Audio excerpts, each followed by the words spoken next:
the spiritual battle is coming to the West.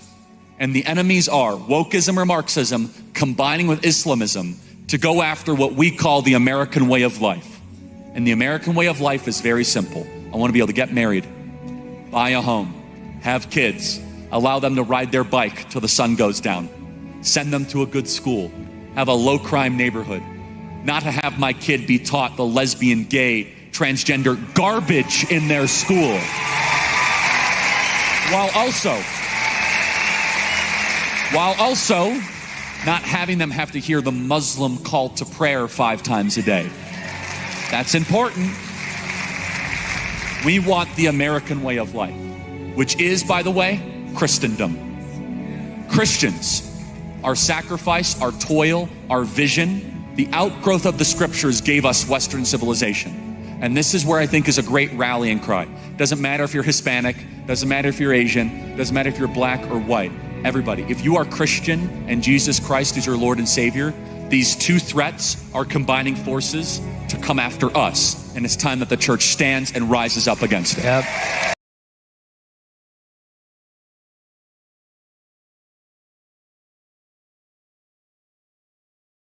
What kind of a peace do I mean, and what kind of a peace do we seek? Not a Pax Americana, enforced on the world by American weapons of war. Not the peace of the grave or the security of the slave. I am talking about genuine peace, the kind of peace that makes life on earth worth living, the kind that enables men and nations to grow and to hope and build a better life for their children. Not merely peace for Americans, but peace for all men and women. Not merely peace in our time, but peace in all time. I speak of peace, therefore, as the necessary, rational end of rational men. I realize the pursuit of peace is not as dramatic as the pursuit of war, and frequently the words of the pursuers fall on deaf ears. But we have no more urgent task. Our problems are man-made, therefore they can be solved by man, and man can be as big as he wants. No problem of human destiny is beyond human beings. Man's reason and spirit have often solved the seemingly unsolvable, and we believe they can do it again. And if we cannot end now our differences, at least we can help make the world safe for diversity. For in the final analysis, our most basic common link is that we all inhabit this small planet. We all breathe the same air. We all cherish our children's futures, and we are all mortal. This room is filled with the brightest minds of our time. As leaders and parents, we must manage AI's growth responsibly. We must ensure America's talent, our workforce, is prepared to sustain AI's progress, and the Presidential AI Challenge is our first major step to galvanize America's parents, educators, and students with this mission.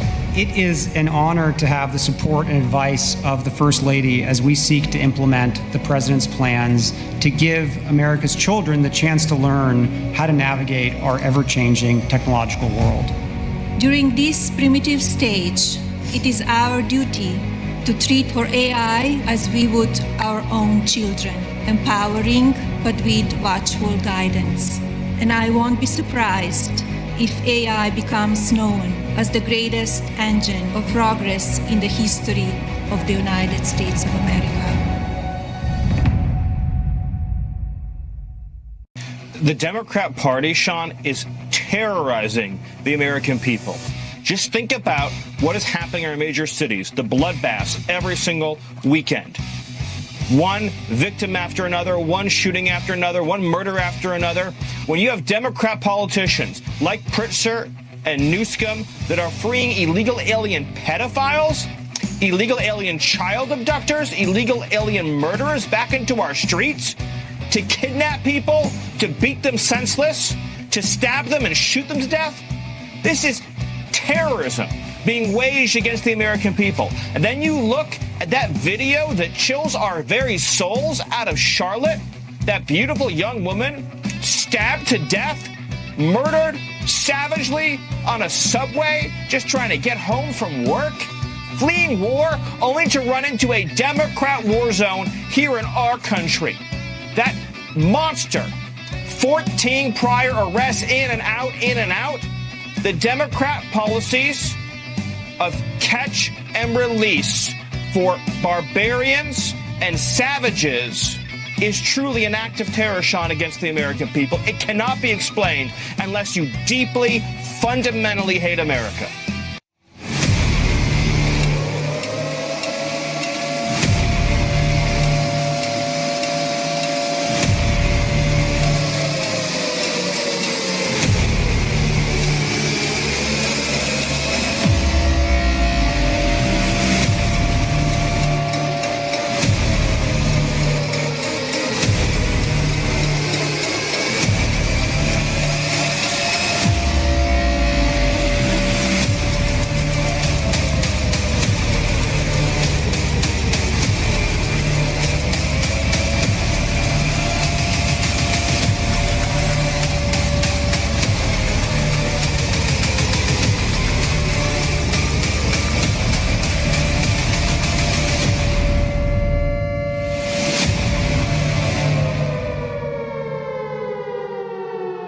Standing right in the middle of D.C., which, as you know, about over the last year was a very unsafe place. Over the last 20 years, actually, it was very unsafe, and now it's got virtually no crime. We call it crime-free. We're going to be announcing another city that we're going to very shortly. We're working it out. The governor of a certain state would love us to be there, and the mayor of a certain city in that same state would love us to be there. We'll announce it probably tomorrow, and it's going to be something where we'll do like we did here. But this city, here I am, standing out in the middle of the street. I wouldn't have done this 3 months ago, 4 months ago. I certainly wouldn't have done it. No, we won World War I, and we won World War II, not with the Department of Defense, but with a War Department. We're focusing our military on its core mission, crushing America's adversaries.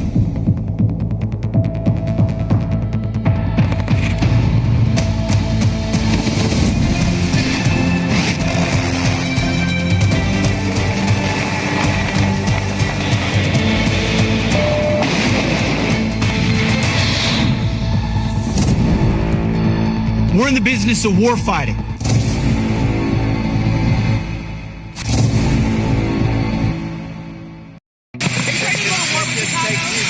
That, darling, that's fake news. Well, why would you the Department of Defense? Listen, be quiet. Listen.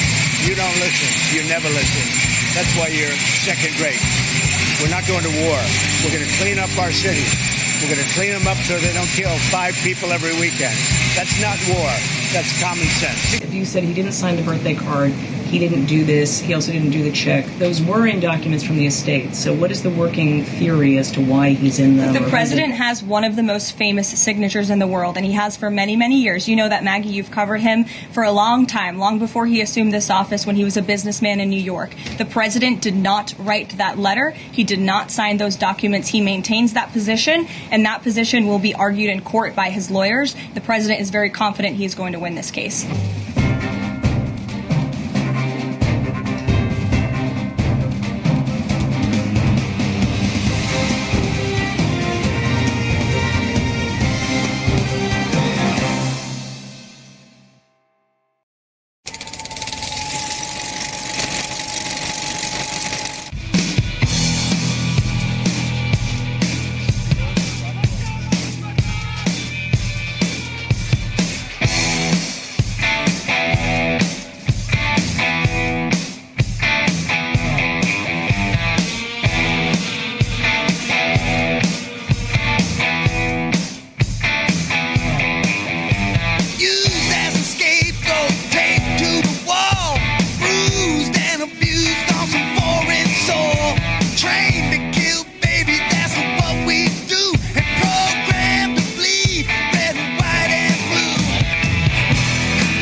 would do anything for like all the illegals I think and we stuff. have to be fair. Guys, this is great. I think we found a new home for you guys.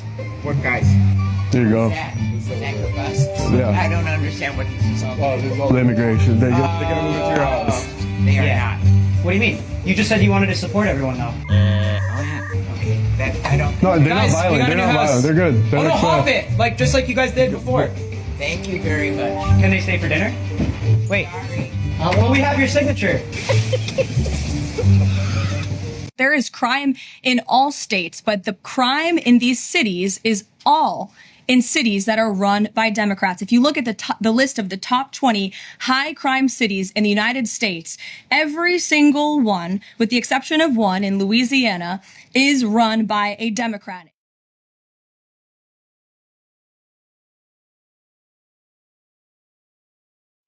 Fox News alert: the Coast Guard sank another Coke boat.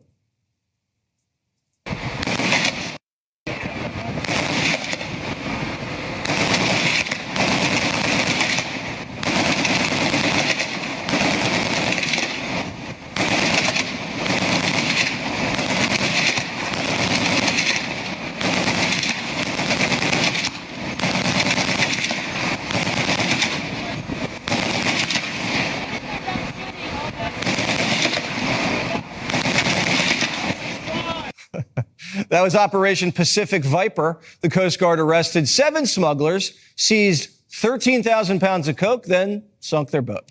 This comes after Secretary of War flew to the Caribbean and told troops, if you see narcos, you know what to do. What you're doing right now, it's not training.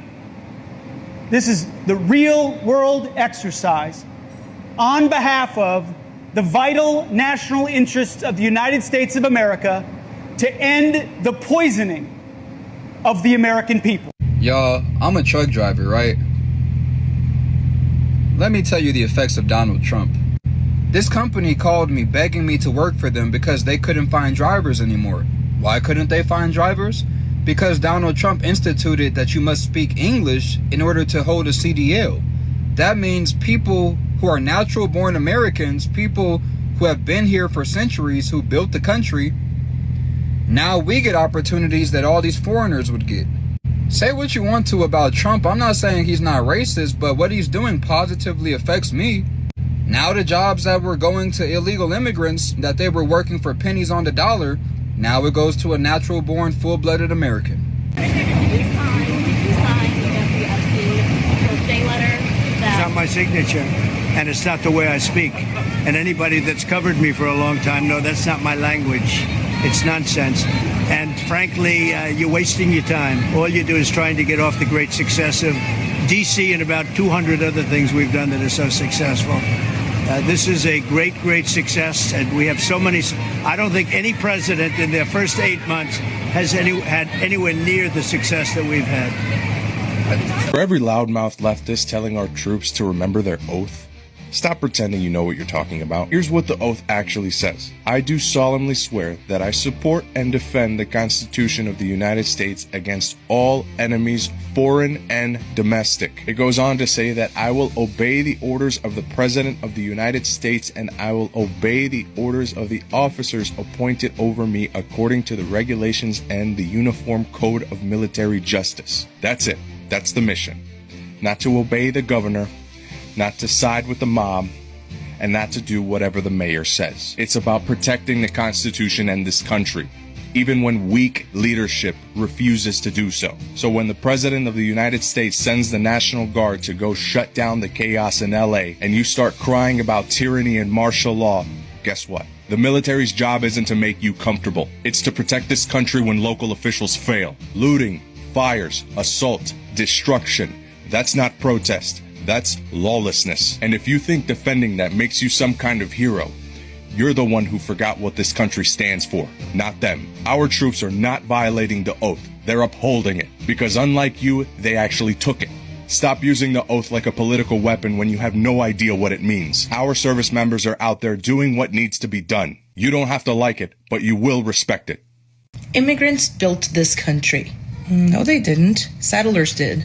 Well, settlers were immigrants. No, they weren't. Immigrants come to a developed nation looking for opportunity. Settlers go to an undeveloped land and create opportunity. That's very different. You're splitting hairs. No, I'm splitting facts from delusion. Settlers had no infrastructure, no government, no roads, no welfare, no economy. People who immigrated here later on did not come to build it from scratch. Well, but immigrants still contribute. Yeah, totally. If they come here legally, if they bring value, if they assimilate, yes, they can contribute a lot. But don't try and rewrite history. Oh, so you hate immigrants? Dude, I am an immigrant. I came here legally. I came here to contribute to this country. I didn't come here for handouts. And that's the problem that I have with immigration now. These people want the benefits of America without becoming Americans. They come here hating this country. They break the law to get in here and still expect us. They are entitled enough to think that we should welcome them with open arms and as if they were heroes. They demand rights that they've never earned, reject values that they've never lived, and feel entitled to a nation that they don't even respect. That's what I hate. What's up, America? Question about the North Carolina attack that killed the Ukrainian girl on the train. Everybody out there has noticed that there hasn't been any rioting or protesting against any force whatsoever because of this girl being murdered, right? You've all noticed that and seen that there's no protesting in the streets, burning down apartments, flipping cars, none of that, right? Black man kills a young white girl, no protesting or burning cities. You've all seen and noticed that, correct? So come here, let me ask you a question. Come close.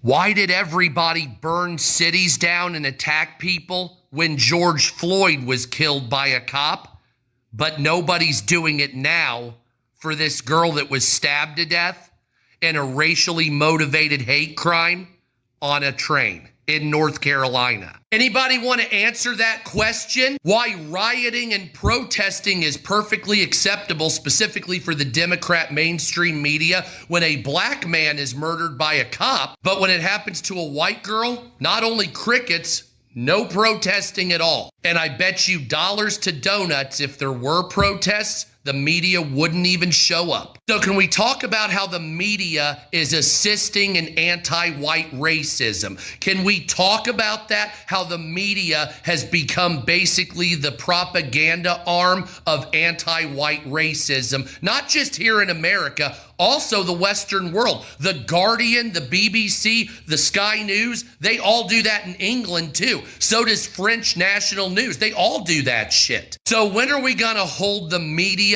and other sources of this shit accountable? When are we finally going to get our revenge on this? Figuratively speaking, in my opinion, wink. Frankly speaking, I like what Nepal did, if you catch my drift. What if I told you the Supreme Court is about to put a stop to how Democrats have rigged districts for decades, and it could cost them 25 seats? They said it was about civil rights, but was it really about control? In 1965, President Lyndon B. Johnson signed the Voting Rights Act after Bloody Sunday in Selma, Alabama, a law meant to stop discrimination against black voters. But fast forward a few decades, and something else happened. Democrats began using that law to redraw congressional districts based on race, often clustering minorities and excluding whites. Why? To lock in political advantage. In 1986, a Supreme Court case, Thornburg versus Gingles, introduced the concept of vote dilution. Activists claimed that unless districts were drawn specifically by race, minority votes would be weakened. The courts agreed. That opened the floodgates to decades of race-based gerrymandering. But now, that era might be ending. The Supreme Court is signaling it may strike down any district deliberately drawn to exclude people based on race, including whites. That's huge. See Merrill versus Milligan, Allen versus Milligan, which is now challenging these maps as unconstitutional. If that happens, Democrats could lose up to 25 House seats by 2026. This isn't about left or right. It's about fairness and ending race-based politics. Because representation should reflect all Americans, not just those grouped by skin color. Follow for more Patriot updates.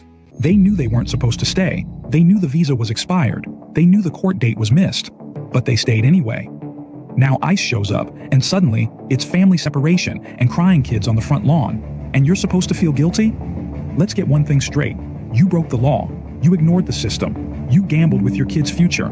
ICE didn't tear your family apart. You did, by staying when you knew you shouldn't. For years, illegal immigrants have built lives in this country while spitting on the legal process. No paperwork, no intention to follow through. Just hope they'd never be caught. But that hope is over. ICE is back. Trump is backing it. And Americans are done watching you get away with it. Cry all you want. The law isn't moved by feelings. Follow ICE briefing if you're done apologizing for wanting a country with a border. We have to destroy the idea of America in our heads, in our neighbors' heads, in our comrades' heads, in everybody's heads in this country. We have to... Mr. Trump, my old friend, you speak of justice, of power, of making your country great again. Well, if you truly wish to prove your strength, then start at home. Arrest Barack Obama. Yes, you heard me. Obama, the man who lit fires across the world, who sanctioned my people, who tried to break Russia while hiding behind a smile and empty speeches. While you talk of peace, Obama's legacy still rots in your system. If you wish to cleanse it, you must remove it, root and stem. You call yourself a deal maker, Donald? So make a deal with history. Prove you are not a man of words but of action. Show the world that no one, not even a former president, is untouchable. Do this, and perhaps, just perhaps, Russia will know that America still has the courage to face its own shadows. You talk of draining the swamp, Donald, but Obama is the swamp's crown jewel. Remove him, and you will show the world that America still has teeth. Make this your legacy, Trump. Not just a man of rallies and slogans, but the leader who dared to put a former president in chains.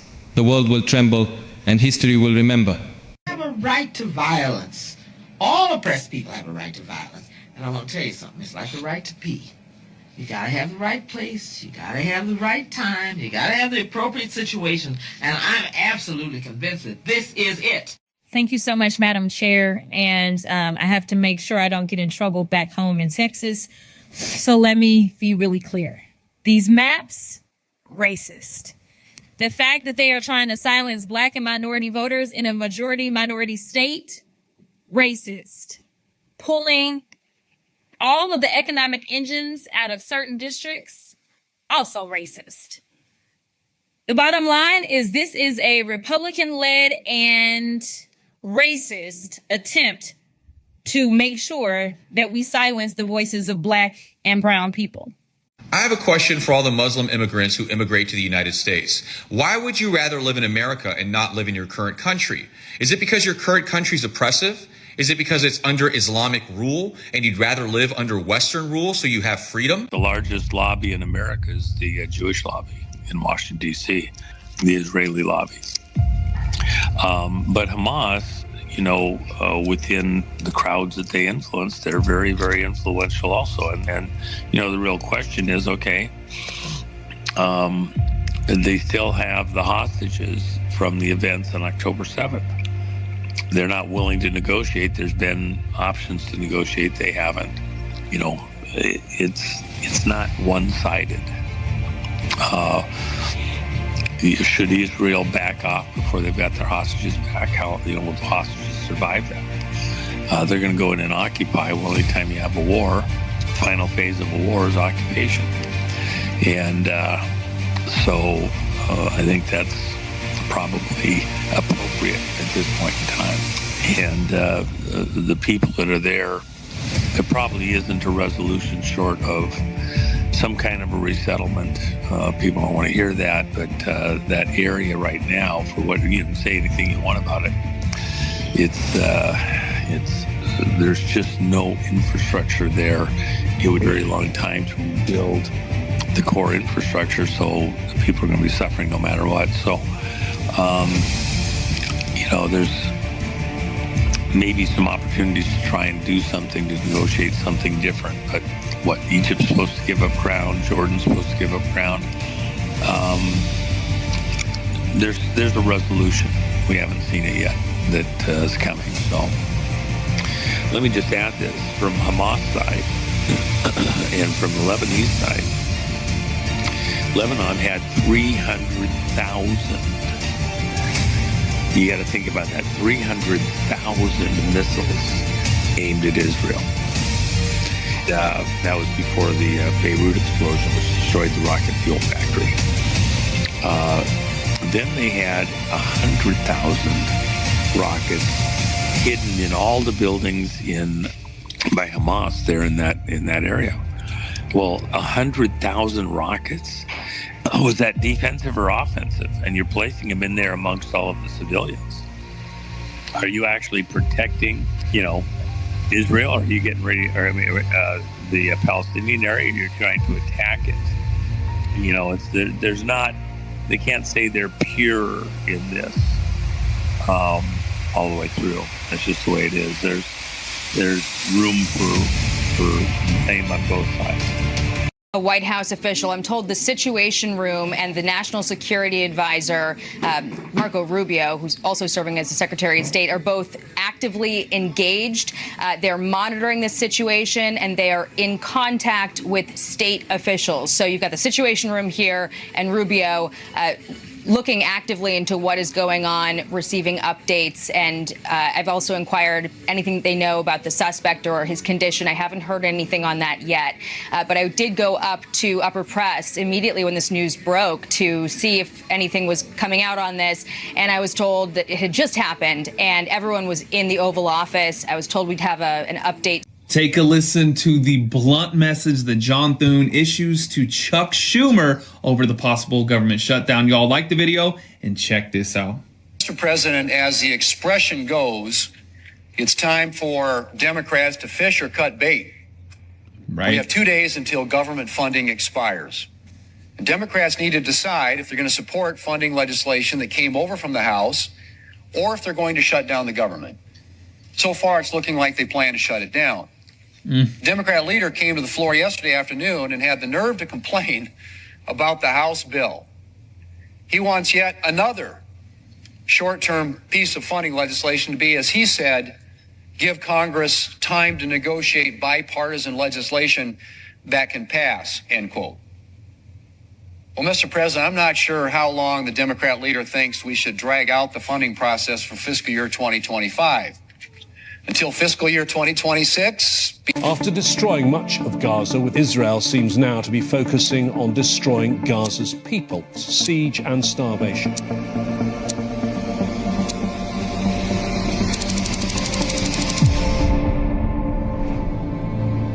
So we are here in Rafah, Gaza, at the GHF distribution site. Okay. What's this? Lentils. Lentils. Yep. Pasta. So in the box is enough for a family of 5.5 to have 3 meals a day for 3.5 days. Today, we're going to see the 150 millionth meal being handed out today, which is incredible.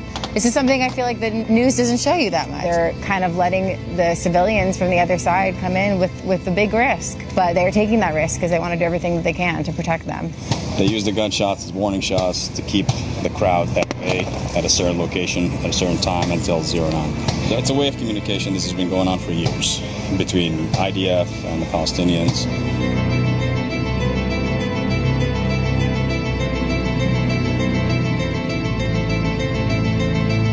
So the distribution has just started. As you can see behind us, it's mostly men, young men right now. They came in here as fast as they can to gather as many supplies and food as they can. We know that some of them might be going to be sold in the markets, but hopefully as much of them is going directly to families. As you can see here, the women are starting to gather in a separate area because it's starting to simmer down now and they're starting to pile out. And once the men pile out, the women and the children will be here and they'll be able to have a separate time to receive their aid, which is helpful, I think, to help the security of the people and the safety of the people. I don't know, is that a kiss? Let's make it a heart. I'll call you? Thank call me. I love you! This high-rise is a fully equipped terrorist center. Standing in the center of a civilian neighborhood, Hamas has an advanced operational hub. Each structure is an individual Hamas compound, embedded with intelligence gathering systems and cameras for surveillancing our troops, while anti-tank weaponry, explosives, and sniper positions are used for terror attacks. And below the ground, Underground terror tunnels run adjacent to the building, the true command headquarters, and the perfect escape route for terrorists after their attacks. The IDF has to dismantle these terror strongholds, but we have been operating to protect civilians at every step. Advanced warnings, distributed leaflets, telephone calls, social media updates, and aerial surveillance are all prioritizing the protection of civilians exploited by Hamas. We will continue to operate against Hamas's terror hideouts and infrastructure. Back up, you're in my way. Back up. Don't touch me. Back up. Don't touch me. You're right here. Nobody's touching you. You blow your fist up. Back up. Don't touch me. Back up. Don't touch me. Back up now. Come on, my friend. Back up. ¿Cómo se llama? Back up. ¿Cuál es su nombre? You bitch ass niggas. ¿Cómo se llama? Leo de Gallo Martínez. ¿Cuál es el número de teléfono? That's okay. Back up. Thank you. Wait for it, nigga.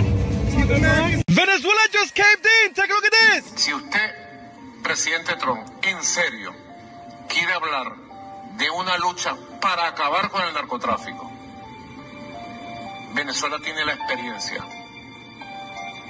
Modestamente tenemos la experiencia y los resultados concretos. Si el resto de los países de Sudamérica y Centroamérica quieren coordinar una sola estrategia, estamos totalmente a la orden. So let me get this straight. After Maduro was acting like a big dog, talking about, oh, his military is ready, full defense, we're going to defend Venezuela, and talking bad about Donald Trump and the United States, now you want to act like a little puppy and say, no, don't come after me. Let's negotiate. That is the effect that Donald Trump has. I'm telling you guys. Maduro was ready to start something, and after Trump just took out that ship, people of criminals carrying Zazas into the United States, and Donald Trump just basically took it down. Now Maduro is saying, no, come to the table. If you want to help, we're going to help too. This is exactly the effect of Donald Trump. This is exactly what Donald Trump was voted into office, to defend America at all costs. America is finally being respected, and this is exactly a good example of what exactly Donald Trump does. Under Joe Biden, America was a laughingstock of the world. Nobody respected us. But now that Donald Trump is in office, nobody dares lift the fingers against America. What do you guys think about Maduro doing a U-turn and not trying to negotiate with Trump? Please leave a comment below. When Trump told Europe enough is enough, he wasn't just talking tough. He was rewriting the rules of diplomacy. So the question is, Nobel Peace Prize or politics as usual? Donald J. Trump didn't play by the old rules of diplomacy, he broke them. While other presidents begged for approval from Europe, Trump stood tall and said, America will no longer be taken advantage of. He told NATO allies to finally pay their share. He pushed European leaders to put peace above politics, and he forced the world to see America not as a weak negotiator, but as a powerful leader who demanded respect. Trump's diplomacy was not polite speeches or endless photo ops. It was transactional, direct, and brutally honest. Some called it dangerous, but it worked. Under his watch, no new wars began. Instead, he cut deals, he built alliances on strength, and he kept America out of endless conflicts. Europe may have complained, but the truth is clear. Trump remade global diplomacy. He showed that peace is earned through strength, not weakness. So I ask you, America, if rewriting diplomacy, preventing wars, and keeping the world stable doesn't deserve a Nobel Peace Prize, then what does? Do you believe Trump should finally be recognized for changing history? Mark, let me ask you a question. What's your take on whether we should be sending money to Ukraine or not? Were you in favor of that? Man, they need it. I mean, honestly, I don't have a good answer. You know, I can make an argument both ways, and half my family's Ukrainian from my grandparents. And so, you know, personally, I think we should help, but I don't have a studied answer for you. How much money have you sent to Ukraine? None. Oh, so what do you mean by we? You're the one whose family's from Ukraine. Like, why don't you send them $1 billion? Because I'm trying to fix healthcare. Well, why don't you fix their healthcare if you're like so deep? If you think we need to help, why don't you start? How about you first? Yeah. I notice that's never like even an option for anybody. It's like, we need to help. That's not what charity is. Forcing other people to help is not charity. Here's the it's good vanity. news. They crossed illegally, claimed asylum, then waited. For 6, 8, even 12 years, they lived in the U.S. without legal status. And during all that time, they did nothing. No lawyer, no paperwork, no effort to adjust their status. Here's the part no one wants to say out loud. They were never planning to fix it. They were just waiting it out. Now that enforcement is back, ICE is showing up, and suddenly they're panicked. Follow if you're tired of watching people ignore the law, then scream when it finally applies to them. They had a chance. They had years. They chose not to act. And now that the court says no, there are no second chances, because time doesn't legalize anything. Follow this page if you believe in consequences. Share this if you're done watching delay become a defense. If MAGA means restoring the rule of law, this is it. You didn't get deported because of cruelty. You got deported because you waited too long. Only 3 states have strong National Guard forces. The last one was unexpected. Number 3, Oklahoma. The Oklahoma National Guard has a total strength of approximately 9,500 personnel, making it one of the states with the highest per capita troop strength, with approximately 24 National Guard members per 10,000 residents. In 2024, the state allocated approximately $630 million in fiscal funding, with $180 million earmarked for border support and modernization upgrades. Number 2, Florida. The Florida National Guard has a total strength of approximately 12,000 personnel, making it one of the most combat-ready state forces in the southeastern United States. Over the past 5 years, it has averaged over 120 state emergency response missions annually and consistently ranks in the top 10% of National Guard combat readiness assessments nationwide. Number 1, Texas. The Texas National Guard has a total strength of over 23,000 personnel, making it one of the largest state National Guards in the United States.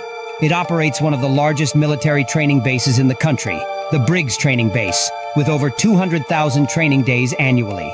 Did you hear what the Russian presidential advisor just said?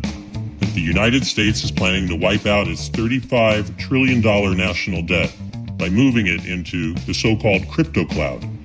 This isn't the first time America has played this game. In 1933, Franklin Delano Roosevelt changed the price of gold overnight, and suddenly the U.S. debt problem looked a lot smaller. In the 1970s, Nixon closed the gold window, cutting the link between the dollar and gold. Each time, Washington rewrote the rules of money to its advantage. So is this new claim a conspiracy? Maybe not. If the world decides Bitcoin is digital gold, a store of value like gold has been for thousands of years, then the U.S. would be smart to position itself. That's just monetary reality. Now here's the contrast. Over the last 100 years, the U.S. dollar has lost more than 97% of its purchasing power. Why? Because whenever the government needed more money, it just printed it. And every time new dollars were created, the value of the ones in your pocket went down. That's inflation. That's why $1 in 1925 could buy what takes almost $30 today. Bitcoin, on the other hand, can't be printed. It's capped at 21 million.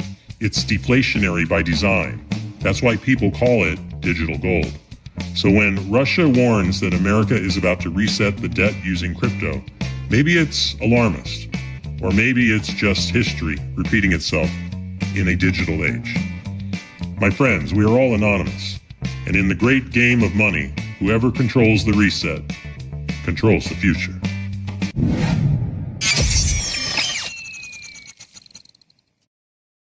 Hi, it's Robert F. Kennedy Jr., your HHS Secretary, and I'm joined today with my colleague Brooke Rollins, who's the USDA Secretary. Thanks to President Trump's Make America Healthy Again agenda, we are finding solutions across the government to reverse the childhood chronic disease epidemic. Thank you very much. And today we released our Make Our Children Healthy Again strategy, the most significant reform agenda to our food and healthcare policies in modern history. The Commission's message is clear. We cannot reverse the chronic disease epidemic without making whole food and the success of the American farmer a national priority. Right now, America spends more on healthcare than any other country, mostly treating chronic conditions, many of which are preventable and reversible with whole, healthy food. But our system recommends and subsidizes processed food for children, soldiers, and seniors. Then it pays for that mistake with skyrocketing Medicaid and Medicare costs.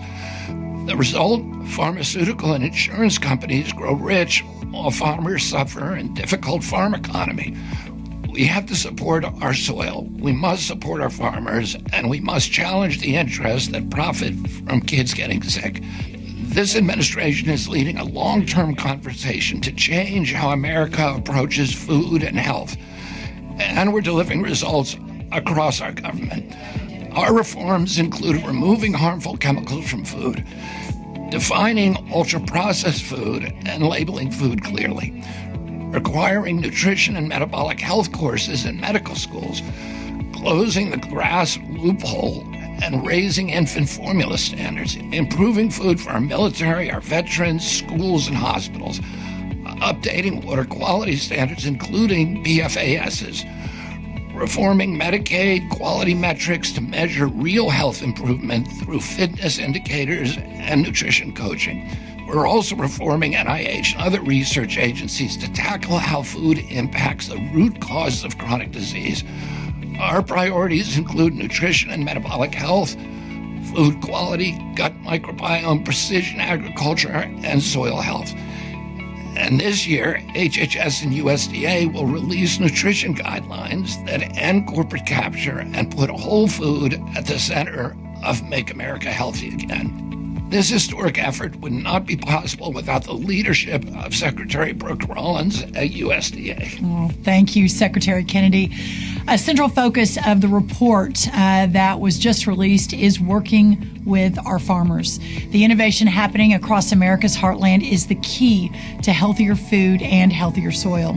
We are streamlining organic certification, we are cutting bureaucratic barriers to direct-to-consumer sales, and we are improving farm-to-school grants so local producers can connect directly with our schools. The Department of Agriculture will empower farmers to keep working lands profitable and productive, and we will provide growers with new tools to maintain and improve soil health, including practices that increase soil organic matter and improve soil composition. We are using gold standard science for every regulatory decision and updating outdated methods.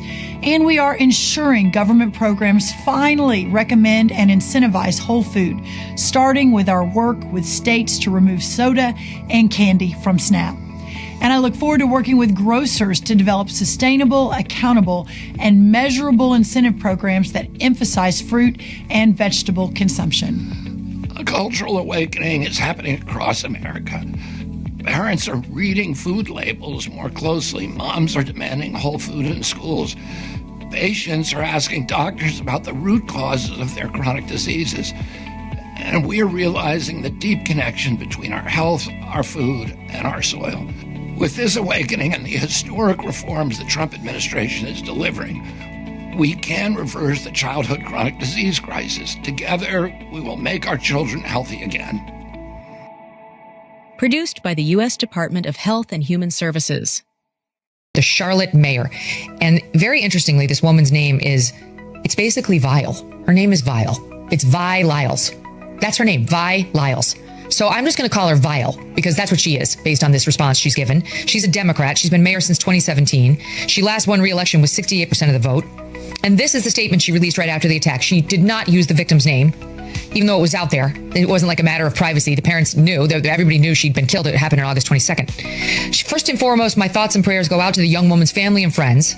While I do not know the specifics of the man's medical record, what I have come to understand is that he has long struggled with mental health and appears to have suffered a crisis. This was the unfortunate and tragic outcome. Tragic incidents like these should force us to look at what we are doing across our community to address root causes. She sounds like Joe Biden trying to solve, quote unquote, the immigration problem by addressing root causes, which is just a dodge for doing absolutely nothing at all. We will never arrest our way out. Issues such as homelessness and mental health we will never arrest our way out of issues such as homelessness and mental health. I want to be clear that I'm not villainizing those who struggle with their mental health. What's the matter with this woman? Vile, that's not the issue. Or those who are unhoused. Mental health disease is just that, a disease, like any other, that needs to be treated with the same compassion, diligence, and commitment as cancer or heart disease. Our community must work to address the underlying issue of access to mental health care. What's up, America? Donald Trump and the Polish Prime Minister respond after Russia launched drones into Poland. So Donald Trump said, quote, "Here we go," and the Polish Prime Minister said it's the closest that they've been to conflict since World War II. And Donald Trump is also stating that this is the closest we've been to conflict since World War II as well. Only this time the Russians apparently wouldn't be on our side, which is a shame. Republican Congressman Joe Wilson is now saying that this was an attack on NATO and this is an act of war. And President Zelensky is now urging the United States to put maximum sanctions on Russia. So is the European Union and NATO. And Democrats like Senator Dick Durbin have been very vocal about potentially sanctioning Russia. So this is starting to get bipartisan support, and it's looking like the United States will impose sanctions on Russia. And if that's the case, expect conflict to get much greater, not less. But Prime Minister Donald Tusk of Poland is not taking this lightly at all, saying that this is an incursion into not only Polish but NATO territory and must be defended against. And it was. So unfortunately, it's looking like we may start having bipartisan support to start ramping up conflict. But frankly speaking, Russia should have kept it in Ukraine and not went to Poland. It's your fucking fault this time, bitch. So while I don't support conflict with Russia at all, I think I support Poland a little more. She was born with a complaint form in her hand. She's been divorced more times than she's been married. She doesn't leave tips, she leaves suggestions. She steals baseballs from 10-year-old kids and then complains about how spoiled kids are these days. She is raising her kids to be Reddit moderators one day. Her voice hasn't dropped below 85 decibels her entire life. She once won an argument with a manager at a restaurant she wasn't even eating at. She calls the cops on kids' lemonade stands for not having a permit. She actually changed her name to Karen. She asks to speak to the manager before the store is even built. She gets the same haircut every week and still complains to the manager about it every time. She wears a mask in her car, alone. Her Yorkshire Terrier dog has the same Karen haircut as her. She once asked to speak to the pilot, mid-flight. She once called the fire department because her neighbors were having a cookout. When she walks into a store, the staff call the manager right away without her ever saying anything. She gets in fights about spot stealing for street parking on streets she doesn't even live on. She is the most Karen woman in the world. Notify you in advance, Mr. President? Did Israel tell you in advance? So you were caught by surprise, sir? You were caught by surprise? I'm never surprised by anything, especially when it comes to the Middle East. How did you learn about this happening? I'll be giving a full statement tomorrow, but I will tell you this. I was very unhappy about it, very unhappy about every aspect, and we got to get the hostages back. But I was very unhappy about the way that went down. What does it mean for your study? He recruited a chief epidemiologist and 2 statisticians within Henry Ford to do so. These were mainstream scientists who no doubt held orthodox views regarding vaccines. In early 2020, I received a copy of the study. It showed the results of the analysis comparing children enrolled in Henry Ford from 2000 to 2016 from birth onward who had no vaccines compared to those who had 1 or more vaccines. This study was based on actual medical records, meaning finally a large vaccinated versus unvaccinated study using health data from a major United States health institution, something, as the IOM pointed out, never existed before. The study began by explaining it set out to reduce vaccine hesitancy by assuring parents the CDC vaccine schedule is safe. Instead, what these researchers found was that vaccinated children had 4.29 times the rate of asthma, 3.03 times the rate of atopic disease, 5.96 times the rate of autoimmune disease, and 5.53 times the rate of neurodevelopmental disorders, which included 3.28 times the rate of developmental delay and 4.47 times the rate of speech disorder. All of these findings were statistically significant. There was also other conditions for which there were numerous cases in the vaccinated group, but zero in the unvaccinated group. Hence, a rate cannot be calculated, including brain dysfunction, ADHD, learning disabilities, intellectual disabilities, and tics. For example, there were 262 cases of ADHD in the vaccinated group, and there were none in the unvaccinated group. In this study, there were around 16,000 kids in the vaccinated group, by the way, and around 2,000 in the unvaccinated group. So the rate, of course, between those is important, and that's what the study compared. These findings were troubling, including because these chronic health issues can be caused by immune system dysregulation, and vaccines can cause immune system dysregulation. Citations for this are in my written submission. Overall, the study found that after 10 years, 17% of the unvaccinated children had a chronic health issue, while 57% of the vaccinated children had at least one chronic health issue, often multiple. That's 17 versus 57%. The only real problem with this study and why it didn't get submitted for publication is that its findings did not fit the belief and the policy that vaccines are safe. Had it found vaccinated children were healthier, it no doubt would have been published immediately. But because it found the opposite, it was shoved in a drawer. We have 6 good studies that we can rely on. Unfortunately, these studies have been systematically suppressed and ignored by the mainstream media and the medical establishment. 2 studies by Gallagher and Goodman show that the birth dose of the hepatitis B vaccine significantly increases autism risk. 3 studies by Anthony Mawson confirm that vaccination increases the odds of developing autism by at least 4.2-fold. Preterm birth, coupled with vaccination, increases the odds of neurodevelopmental disability by more than 12-fold compared to preterm birth without vaccination. And finally, a study by Hooker and Miller published in 2021 found that vaccination increases autism risk 5-fold. Vaccination in the absence of breastfeeding increases autism risk 12.5-fold. Vaccination in addition to C-section birth increases autism risk 18.7-fold. After conducting this systematic review of 1,000 studies, my belief is that the autism and chronic disease epidemics are primarily caused by toxicants, mostly from vaccines, and about a dozen additional toxicants. If we stop exposing children to these hazards in the first place, that would stop the epidemics of chronic illness in children. Now we must summon the political will to act. I want to cue up a video that I've been given. And as before it starts, I'm going to describe, this was taken October 30th of 2024. This video is of an MQ-9 drone tracking an orb, or this object, off the coast of Yemen. You'll see that another MQ-9 launched a Hellfire missile. That you cannot see that drone. And so I'm not going to explain it to you. You'll see exactly what it does.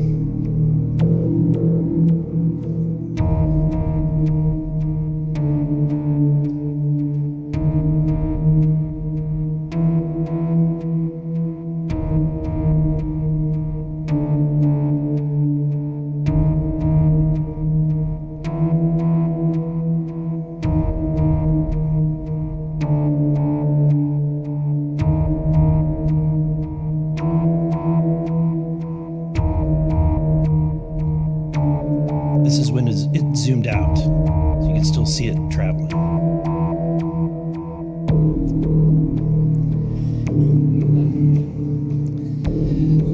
So, Mr. Knapp, do you have you heard about, events like this occurring? And what information might you have? I have heard about events like this. I have heard about this event. Jeremy Corbell and I talked about it in one of our episodes a while back. We did not have the video, though. There are servers where there's a whole bank of these kind of videos that Congress has not been allowed to see, that the public hasn't been allowed to see. Occasionally, some of that stuff gets out in the wild and it comes our way. It should be going to you. The public should be seeing this stuff. And why you're not allowed to, I don't know. But that's a Hellfire missile smacking into that UFO and just bounced right off. And it kept going. It kept going, and it looks like the debris was taken with it. Yeah. What the hell is that? So what flies like that?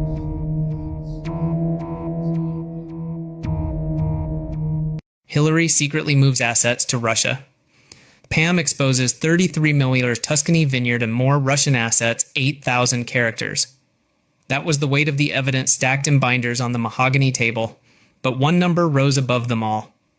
$145 million. That was the sum that had flowed through the Clinton Foundation supposedly for charitable work. Instead, according to investigators, it had been diverted, laundered, and then reappeared as luxury assets across the globe under the convenient veil of Chelsea Clinton's international business ventures. $145 million money traced from Uranium One investors funneled through so-called donations, then converted into bricks and mortar across London, Dubai, Moscow, New York, and Tuscany. Ladies and gentlemen, this is not philanthropy. This is asset flight disguised as charity. A townhouse in Mayfair, London, purchased for $12.8 million. The listed owner, A Holding Company, registered in Luxembourg. The beneficial controller, Chelsea Clinton, daughter of Secretary Hillary Clinton. A murmur rippled through the audience. A waterfront villa on Palm Jumeirah, Dubai. 9.6 million, same structure, same shell company pattern. High-rise luxury condos in Moscow City, valued in the tens of millions. Acquired between 2011 and 2014, right as the United States was supposedly sanctioning Russia. A sprawling complex in Manhattan, $212 million. Cash transactions through a Virgin Islands trust. A Tuscan vineyard, $33 million. Hidden under layers of Canadian intermediaries. The tension only grew. Miles Granger, former drone operations officer, cleared his throat from the witness seat. I served in Yemen. I saw firsthand what drone campaigns look like on the ground. But when I dug into the contracts, I realized something worse. Drone strikes and arms sales weren't just military policy, they were revenue streams. Violet Room coordinated the timing. Defense contractors won contracts, media sold the narrative, and the money looped back through the Clinton Foundation.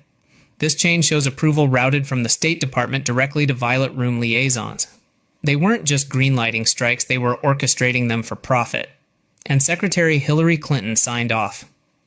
The American people were told these funds went to rebuild schools, provide vaccines, feed children. But not a single dollar reached the ground. Instead, the money was rerouted to shell firms in Canada, Luxembourg, and the Virgin Islands. Then it reappeared in Chelsea Clinton's portfolio of so-called international investments. She flipped a page. These are not allegations. These are financial transfers confirmed by banks, Deutsche Bank, Barclays, Credit Suisse. We have statements, we have ledgers, we have property deeds, accounts to offshore trusts, then to real estate purchases. This is the flow of corruption, she said. From American uranium to Russia. So I think we might now have a better understanding why Kamala Harris and her campaign have been in hiding. And no, I'm not talking about just hiding from the Tim Walz scandal. It seems like Kamala's found her own scandal.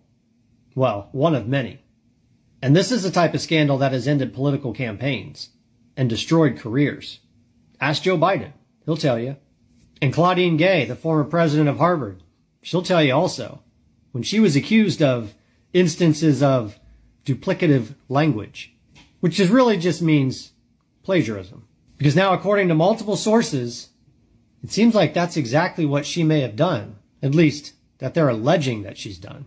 Because according to Stefan Weber, who is known as the plagiarism hunter, an Austrian, has found 27 instances where Kamala Harris and her co-author to her book, Smart on Crime, they found that she used duplicative language, including stealing passages directly from Wikipedia. But that's not all. And by the way, the irony of titling her book Smart on Crime is not lost on me. There's a bunch of other analysts out there and investigators who've been doing the same work, and they've actually given us specific examples. Duplicative language from the Associated Press, from John Jay College of Criminal Justice. Almost exactly, word for word. There's a couple of your Wikipedia examples, almost word for word. And of course, the Bureau of Justice Assistance, almost word for word. There's another one, Urban Institute, almost word for word. At least in this instance, she changed the order of it around to kind of mask her duplicative language. Maybe that's what she's busy running from. Maybe that's why she's not willing to deal with the Tim Walz scandal. Listen to how disgusting Jamie Lee Curtis is in this clip and how I'm going to debunk her TDS. You have to have empathy. You have to care about people. He does not care about anybody but Donald J. Trump. Jamie Lee Curtis, it's losers like you that actually don't care about people. Because he's never demonstrated anything.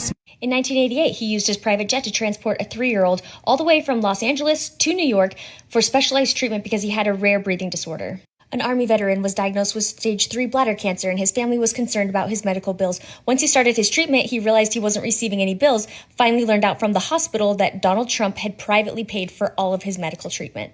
In the 1990s, Donald Trump's private pilot's wife was diagnosed with breast cancer, and it was going to be $30,000 for her treatment. Donald Trump paid for all of it and then continued to pay for her additional care. In 1986, he learned of an elderly woman that had $77,000 of debt, and her family farm was going to be taken away because of her husband's suicide. He paid off the debt and paid off the farm so that her family could keep it. In 2008, when Jennifer Hudson lost her mom, brother, and nephew, Donald Trump housed the rest of their family in Trump Tower for a very extended period of time at no cost. He encountered a woman on the Brooklyn Bridge that was about ready to end her life. He stopped, he talked with her, he prayed with her, and then he slipped her a $100 bill. She framed it and then later credited him for saving her life. In the 90s, he came up on a stranded motorist on the New Jersey highway. He stopped to help him, and after learning about his financial and medical issues, Donald Trump sent a check to pay for all of it. In the 1980s, he learned from the news about a family that lost their home in New York due to a fire, leaving them homeless, and the dad was facing chronic illnesses. He privately sent them a check to cover housing and medical costs. In 2016, before he announced his presidency, he met a veteran that was struggling with PTSD. He sent him a check for $10,000 to help him get treatment and to help stabilize his family. In the 1980s, he covered the cost of a heart surgery for a little boy whose family was denied insurance coverage. He sent a $10,000 check to a bus driver in New York that found a woman in distress on a bridge where he stopped to talk to her as she was about to end her life. He wrote him a letter talking about his heroism and the donation check. In the 1980s, he paid to repair the elevators in the Harlem hospital. In 1995, Trump's limo broke down on the New Jersey highway. A motorist named George stopped to help them change the tire. Trump paid off his house, over $100,000. In the pre-2000s, he met a homeless woman that he offered to pay for her housing. He put her up in one of his Trump buildings and is paying for it indefinitely, and has paid to have fresh flowers delivered every single day to brighten up her home. When Trump was still in school, one of his classmates' fathers passed away, and Donald Trump's father, Fred, ended up paying for the rest of his education so that he could continue to go to school. Once Donald Trump graduated, he continued that promise and paid for the other 3 kids to finish up their schooling. There are so many more, but I specifically chose ones that were done prior to him even announcing that he was running for his presidency. Because unlike vain celebrities like you that just donate to organizations to get publicity, he actually has a lifetime of selfless service.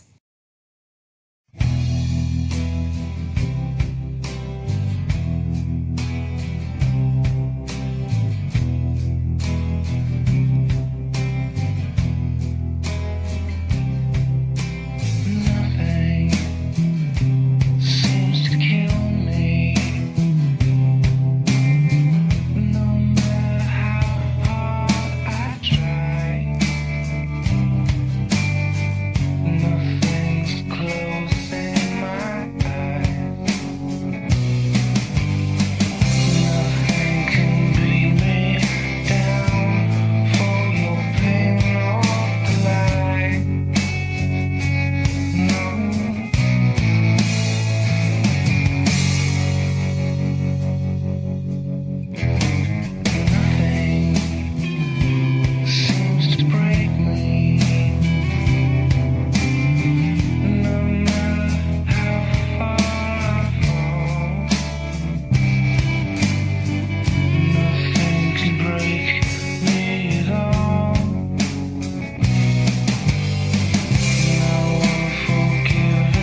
God bless you and good evening, Patriots. I know you've all had a very, very trying day today. It's good to see you guys here tonight. I know there's a lot of things out there going around. We're going to look at everything like we do. So, yesterday I was talking about the Knights of the Patriot community, and Charlie Kirk was easily one of those people. And for someone who was only 31 years old, he managed to accomplish a lot in his age. He was able to reach an age group that's extremely difficult to reach, being the college crowd, but he did it, and I wonder how they're feeling tonight, these people on these campuses that he changed their lives by going out there all the time. And we're going to look at everything. Last I've seen, they've captured the guy. They had the wrong guy earlier. I don't know what that was about. Almost felt like a decoy or something. They've got some video of a guy on the roof. We're going to look at all of this. So remember, vengeance is mine, so saith the Lord, guys. It's been a trying day, but you gotta hang in there, guys. This the Delta for today. Find peace and solace through prayer. There are good people standing behind you. Have faith in humanity. Have faith in yourself, because nothing can stop what is coming. Nothing. God bless. The sad thing was, it was reported that his wife and kids were in the audience today, and it's tragic. It's completely soulless, needless tragedy.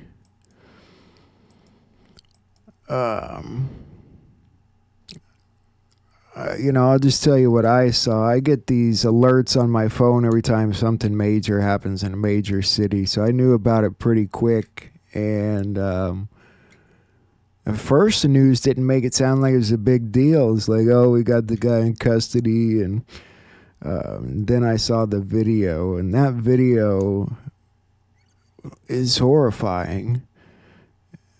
It was pretty horrifying. I don't even know what to say about it. There's no way in heck I'm playing it here, but if you really want to see it, you can find it. But it was horrifying, and let's just look at a couple things here.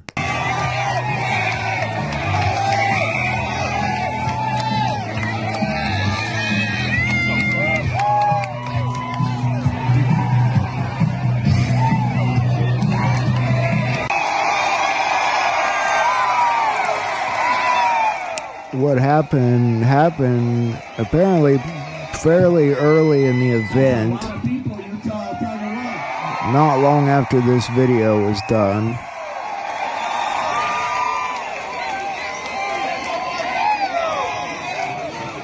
All right, we're going to get started, everybody. You know how it works. Question and answer. Also, thank you to Lane from Wire Refi. That was great. Really appreciate it. And we're going to be here for a couple hours. Get comfortable. Bring the best libs that Utah has to offer.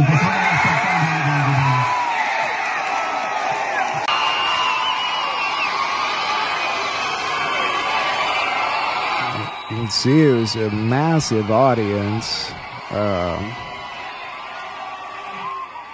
I would easily say there were thousands of people there. It was a chaotic situation. They were passing out hats.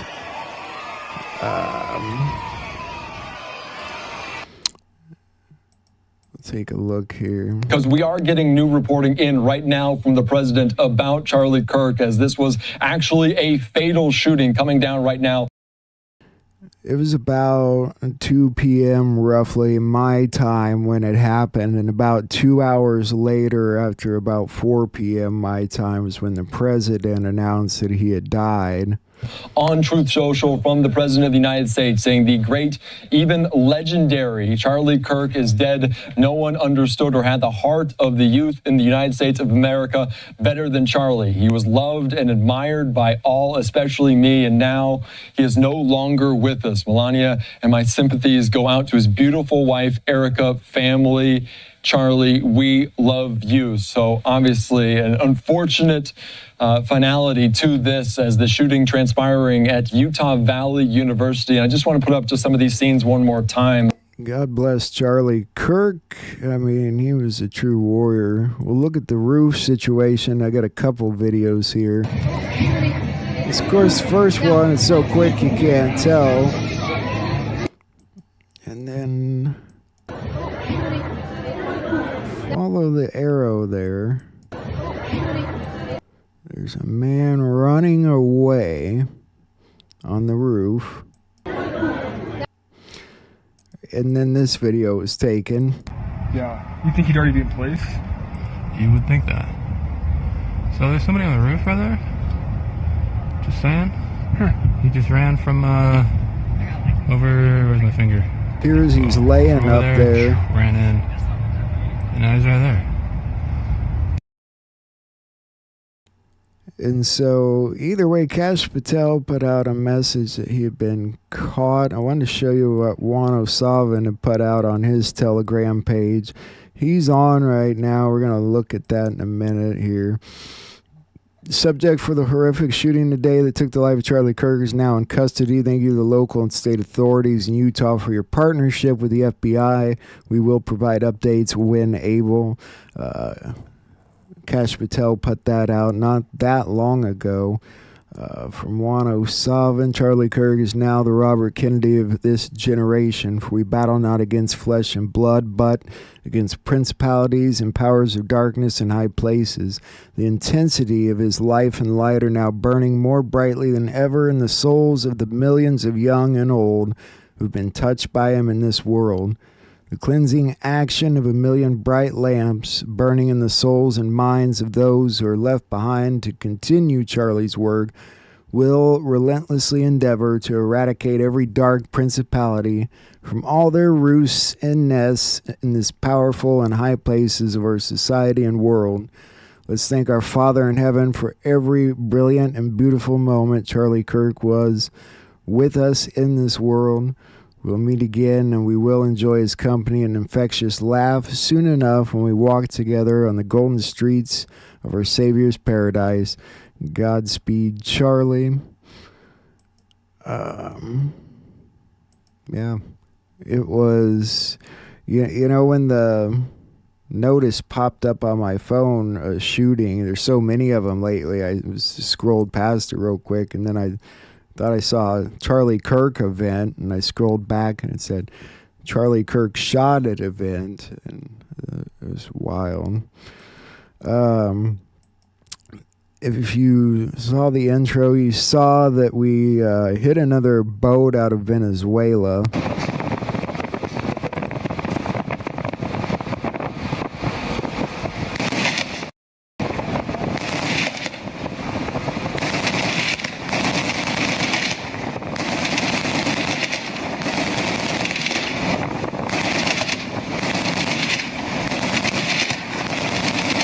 People are asking, how do they know there's drugs on the boat? How do they know, you know, I don't know, but I trust they know what they're doing. They said they had 13,000 pounds of coke on that. I don't know, you know, it is what it is. Oh, I forgot. There's one more thing we had to look at regarding Charlie Kirk. Again, don't shoot the messenger here. Oh, there's a couple things I gotta show you.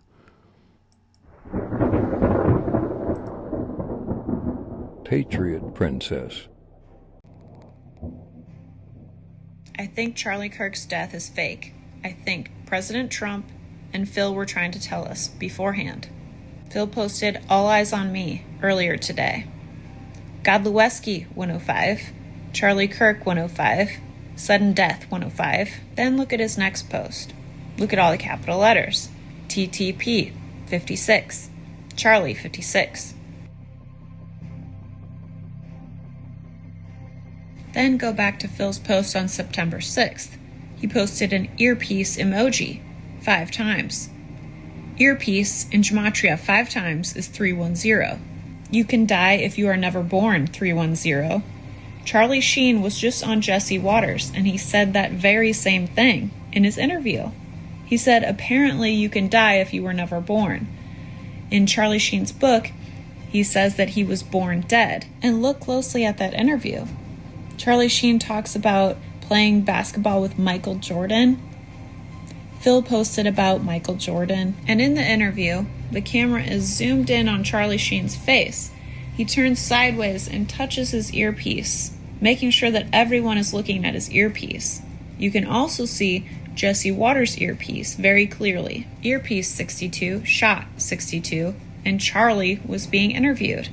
Refuses to accept, and I said, Michael, you know the whole thing was filmed. He said, doesn't matter. Doesn't matter. Never happened. He can never accept it. Yeah. So you went on but it was to cool. then... It was cool video. Oh, absolutely. Yeah. You went on to star in Platoon. Took your career to a whole nother level. Johnny Depp was one of your co-stars. Now let's look at President Trump's post this morning at 8:44 a.m. Look at all the words that are highlighted. Animal 50, Utah 50, where Charlie Kirk was shot. Bush 50, Bush did 9/11. What's tomorrow? 9/11. Quick 61, fake death 61. There is no doubt 175, March 14th 175, which is March Madness, which is Q-Post 911, which is tomorrow 911. Look at the end of Trump's post. It says God bless him 113. Think Mir 311. Spell 311 out, comes to 119. George Floyd 119. Is the truth about 9/11 and George Floyd gonna come out? That all these false flags are planned and inside jobs? What about JFK's death? Is that truth gonna come out? That it was an inside job? And that the bad guys were planning to kill him? But the good guys were ahead of the game?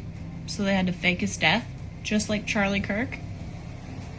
Look closely at the JFK video. His head explodes in the convertible. Jackie doesn't even flinch. Most women that see their husband get shot, right there, they'd be screaming. She doesn't even flinch. She's so serious, deadpan. She picks him up, runs to the back of the car, grabs something that's handed to her, and goes back to him. Not once does she scream, duck, cry, nothing.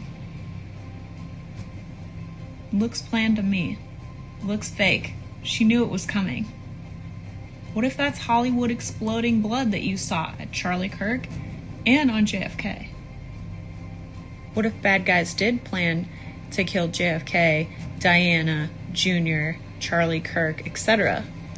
What if the moon was made good of guys cheese? are in control and always ahead of the game?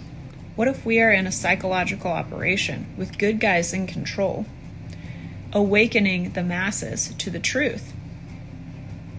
What if there was a satanic cabal in charge and the good guys had to fight fire with fire? They had to survive by fake deaths. It was about the art of war.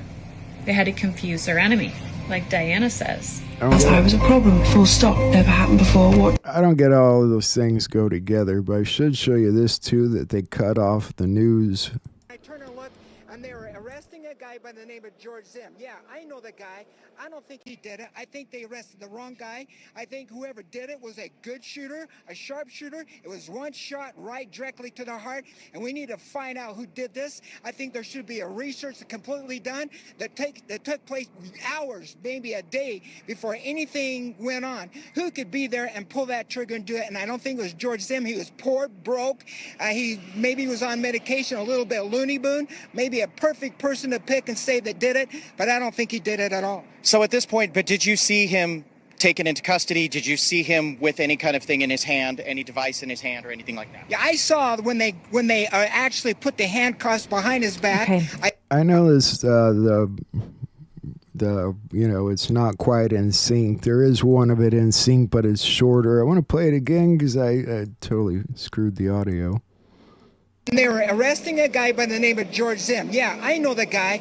I don't think he did it. I think they arrested the wrong guy. I think whoever did it was a good shooter, a sharp shooter. It was one shot right directly to the heart, and we need to find out who did this. I think there should be a research completely done that took place hours, maybe a day before anything went on. Who could be there and pull that trigger and do it? And I don't think it was George Zim. He was poor, broke. He was on medication, a little bit loony boon, maybe a perfect person to pick and say that did it, but I don't think he did it at all. So at this point, but did you see him taken into custody? Did you see him with any kind of thing in his hand, any device in his hand or anything like that? Yeah, I saw when they actually put the handcuffs behind his back. Okay. I followed them. All right, when we're going to go to Jason Chaffetz.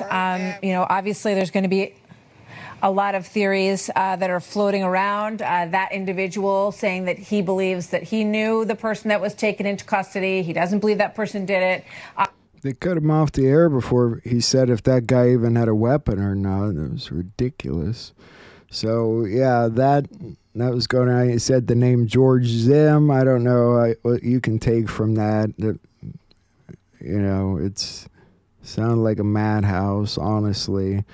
Moving on here. The situation in Poland's interesting. First off, this is weird, isn't it? This picture, home damaged in Poland after Russian drone incursions. Does this look anything like the other drone explosions we've seen? I mean, it's just some minor roof damage. It almost looks fake, doesn't it? You know what's funny is I'm pretty sure World War II started with a false flag out of Poland. Isn't that kind of interesting?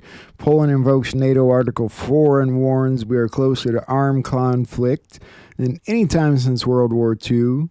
Of course, Trump said, what's with Russia violating Poland's airspace with drones? Here we go.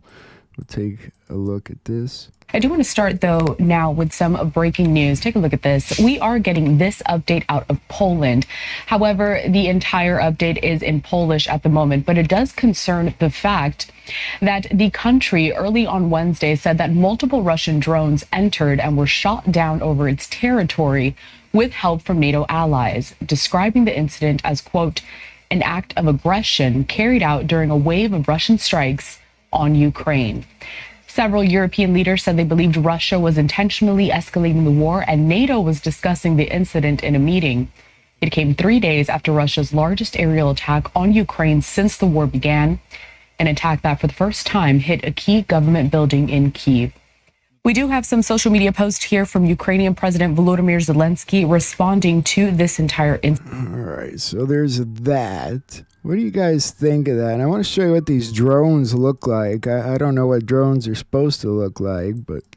Overnight, there was a major Russian drone attack on Ukraine, and Poland says some of those drones, a huge number of those drones, crossed the Ukrainian border and were shot down above Polish airspace. Now, Polish and NATO air defenses were deployed, were scrambled overnight to shoot them down. This is not the first time a Russian drone has strayed or crossed the border into Polish airspace. It is unprecedented because it is the first time that one has been shot down over a NATO country. Now, Poland called this an act of aggression. The numbers are still being worked out. And the Russian Ministry of Defense released a statement. They didn't confirm or deny they were Russian drones. They said there were no intentions to engage any targets on the territory of Poland. But the view from... So that the tail end of the drone, Russia, of course, like they said, there denies doing it. Just like the situation the other day in Ukraine. And the other situation that happened just a little bit ago in Lithuania, which we'll get to. Elon Musk says he's going to contribute $1 million to fund for Irina Zarutska murals across the United States. She was pretty, wasn't she? Someone offered $500,000 and $10,000 grants to paint murals, and Musk said he would contribute $1 million. Andrew Tate matched it, so it's a pretty interesting situation. DeCarlos Brown Jr. in an audio recording says why he stabbed Irina. Sorry. He's pretty out there. So you said something in your body did what? Nah, the material, put it like this, the material used my body to stab the lady.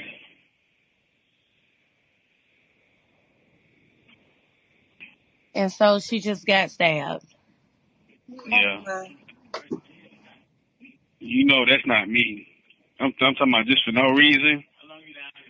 But since they did that, now they got to investigate the material my body is exposed to. Since they want to do all that, now they got to investigate.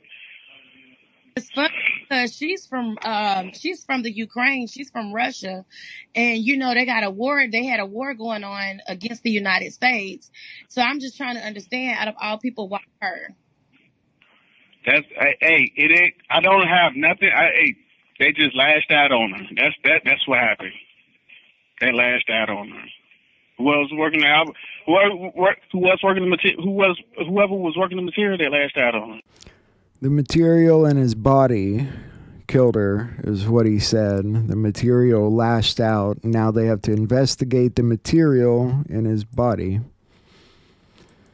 Make of it what you will. This situation, I almost showed you this video the other day. This girl was sitting in her classroom. I feel like this was a college class, but I could be wrong. Oh yeah, a Texas A&M professor. She ended up getting fired over this. See what you guys think of it.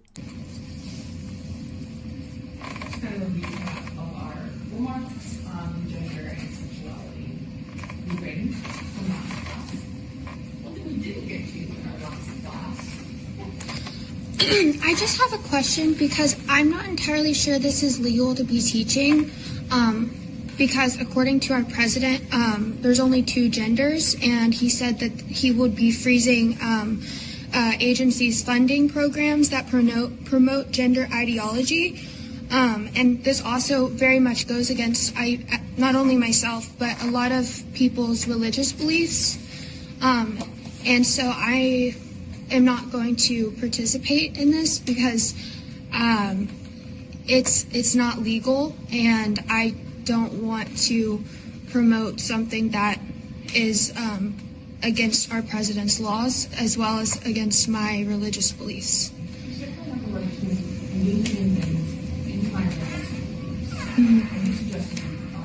Yes. You are under misconception that what I'm saying is. Can you explain to me how teaching us about gender identity and transgenderism and that there's more sexes than gender isn't illegal. Huh? Like gender isn't illegal. Gender? What do you mean? Your gender is not illegal. According to President Trump's executive order, if you want me to read the paragraph in the order itself. If you are uncomfortable in this class, you do have the right to leave. Yes. What we are doing is not illegal. And if you would like to claim that it is, you need to talk to the department or the head of it. Well, I've already been in contact with the president of A&M, and I actually have a meeting with him in person to show all of my documentation tomorrow. But we are also aware, and this is part of why there was an observer in the class. Yes. I'm not convinced that your proposal will be effective in stopping me from teaching things that are biologically true, because I do have the legal and apparently it did. Okay. Yeah, no, I am. So she did get fired for that. I wondered what you guys thought. I wanted to say something, by the way, about the debate the other day. I felt like Mark Cook didn't get to explain his side, so he's actually going to be coming on the show Sunday. If you're here, we're going to do a live interview and talk about election integrity, security, hopefully a little bit of his role, and Tina Peters, and just the things he didn't get to say, his side during the debate. And I apologize for being a bad host, I didn't know I could mute microphones and stuff like that, or might have had a whole different outcome. And so either way, you get to see Mark Cook Sunday, and it's going to be a great presentation. So I really hope you guys are here for that. You will enjoy it. Yeah. Moving on, MJ Truth shared this. The total investment in Mecklenburg County by the MacArthur Foundation, $3.3 million to contribute safely reducing the jail population. What these funds have been doing is been paying to let prisoners out early, basically. And it's everywhere. Texas, Ohio, Illinois, Florida, Arizona, Washington, Missouri. And there's a long list goes on. There's Idaho. All these prisons and all these foundations and all this money paid to have prisoners let out early. Who would have thought, huh? I'm sure we can guess where that money comes from. And Anthony Fauci, in a little bit of stuff again, proved that he had directed his employees to delete these emails after you read them, which he lied about in Congress. Rand Paul uncovered that situation. Fauci's in deep doo. He also, MJ also pointed this out. I just wanted to show you. It's, typical media tricks and crap. This is from the Associated Press. He noticed how they capitalize the word black, but they don't capitalize the word white. When they say black man, white man. It's just little things they do, basically. In the village of Croton-on-Hudson, a suburb near New York City, a longtime resident and disabled Vietnam veteran won his fight to fly a Trump is my president flag on his property after a long battle. Imagine you lived in the same town for more than 6 decades. You're a veteran. You live in a blue state, but you fought for our country, and you enjoy the privileges and rights that you fought for, the First Amendment being one of them. Our next guest says he's had a Trump flag on his property since 2021. The flag says, "Trump is my president," which he is.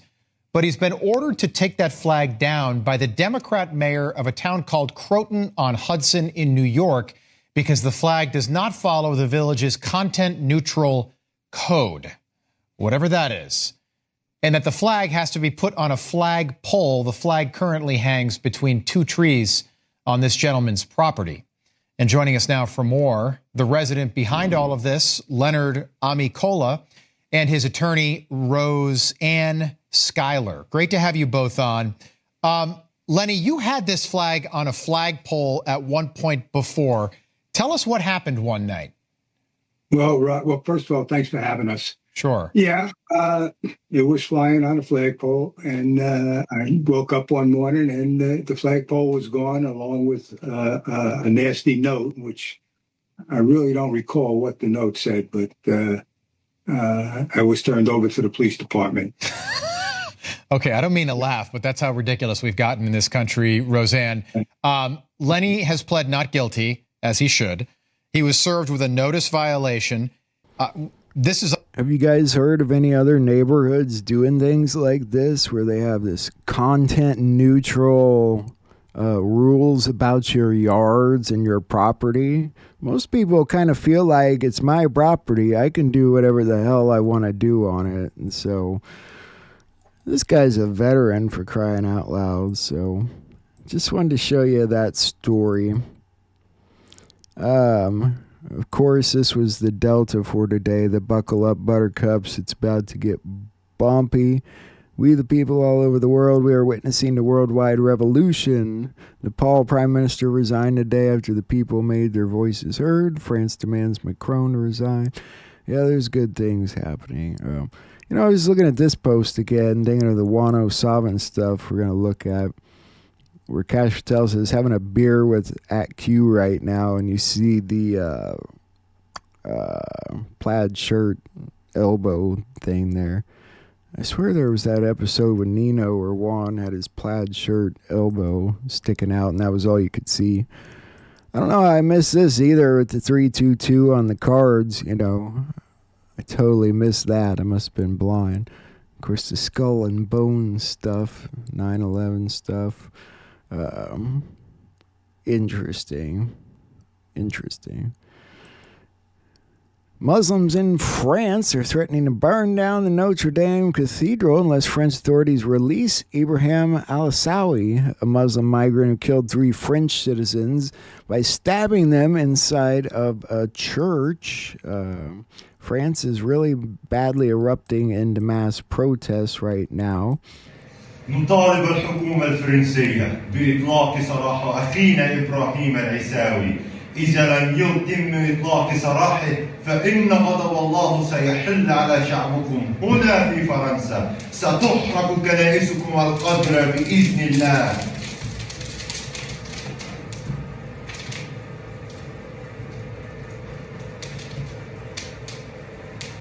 It's a horrifying day for television like that, isn't it? My God. Anyway, in France, riots everywhere. Highways are clogged, blocked. And we have big breaking news coming in from France. There is a protest underway in many cities of France. It's called Bloquons Tout, which means block everything. The intention is to bring the country to a standstill. The extreme left-wing people, the people who follow that ideology, are on the streets of Paris and many other cities like Marseille, and they are trying to tell the government that they are not happy with their policy. And these protests are now intensifying in France. Violent far left. It's all over the world, guys. It's erupting. The world is erupting. People are fed up. I saw this article today, the New York City terror threat, what we know. So I looked at a couple things. First was, in response to Israel and bombing Qatar yesterday, but the second one really wasn't. This is what the Queens Midtown Tunnel looked like during the evening rush on Tuesday. Extra police cruisers and officers. So we knew about that. They stepped up police yesterday. A warning tonight from the NYPD and the FBI about increased threats against critical infrastructure here in the city. Police Commissioner Jessica Tisch says threats are typical this time of year around the UN General Assembly, Jewish high holidays, and 9/11. We take all threats seriously, and we are working with our federal partners through our Joint Terrorism Task Force as we investigate. Out of an abundance of caution, we are surging resources, and you can expect to see an increased police presence at critical infrastructure locations. The commissioner said the threats against infrastructure include bridges and tunnels connecting Queens and Manhattan. Police sources say that the bridges and tunnels. I always thought there'd be another bridge go down. The appeals court ruled that Trump does not have the authority to fire the Copyright Office director. This gets so ridiculous. President Donald Trump fired the director of the U.S. Copyright Office, Shira Perlmutter. Perlmutter was appointed by the former Librarian of Congress, Carla Hayden, in 2020. Hayden was also fired just days prior. Like Hayden, Perlmutter was also notified via email. The director of the Copyright Office oversees 6 directories and 450 staff at the agency. Representative Joe Morelli, the ranking member of the House Administration Committee, blamed Perlmutter's firing on her recent report on using copyrighted material to train artificial intelligence systems. According to Perlmutter, such a practice, quote, would undermine rather than further the constitutional goals of copyright. Morelli said of Donald Trump's firing, quote, it is surely no coincidence he acted less than a day after she refused to rubber stamp Elon Musk's efforts to mine troves of copyrighted works to train AI models. Copyright and artificial intelligence. Why do we have to make everything complicated, right? All right, guys, we're getting there. We're about done with the news. We'll see what Juan's saying about today. Senate committee approves Trump's Fed board nominee, raising concerns about its independence. Briefly. Ranking member, Dr. Myron brings deep experience, proven leadership, and a clear commitment to ensuring that the American economy remains strong and competitive. He has also guided policies that strengthen domestic production, reduce trade imbalances, and bolster economic resilience. The work of Dr. Myron directly affects the lives of everyday Americans and the prosperity of states like my home state of South Carolina, where hundreds of thousands of small businesses rely on policies that foster growth, investment, and opportunity. Dr. Myron is ready to step into this role that is critical to advancing opportunity, promoting accountability, and protecting American prosperity. I look forward to confirming Dr. Myron and the contribution he will make in his service to our nation. We will now vote on the nomination of Stephen Myron to be governor. You see how Congress could get extremely boring. No wonder some of them fall asleep. Israel launched more strikes on Yemen's capital today, trying to target more Hamas leadership. Take a look. Not really much to all that yet, just some more footage, brief footage.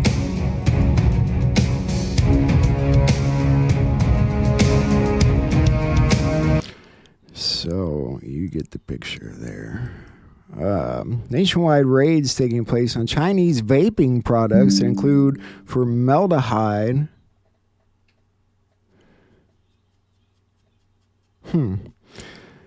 I thought something just popped up that said they were still looking for the shooter. Formaldehyde and other toxic poisons that target children. Federal marshals seized 50 truckloads today. Contains hundreds of thousands of illegal Chinese vapes loaded with toxic chemicals, hidden nicotine, THC, and formaldehyde. Taking a look at the raids. I thank Marty McCary, who's the head of FDA, and Gadi Saralta.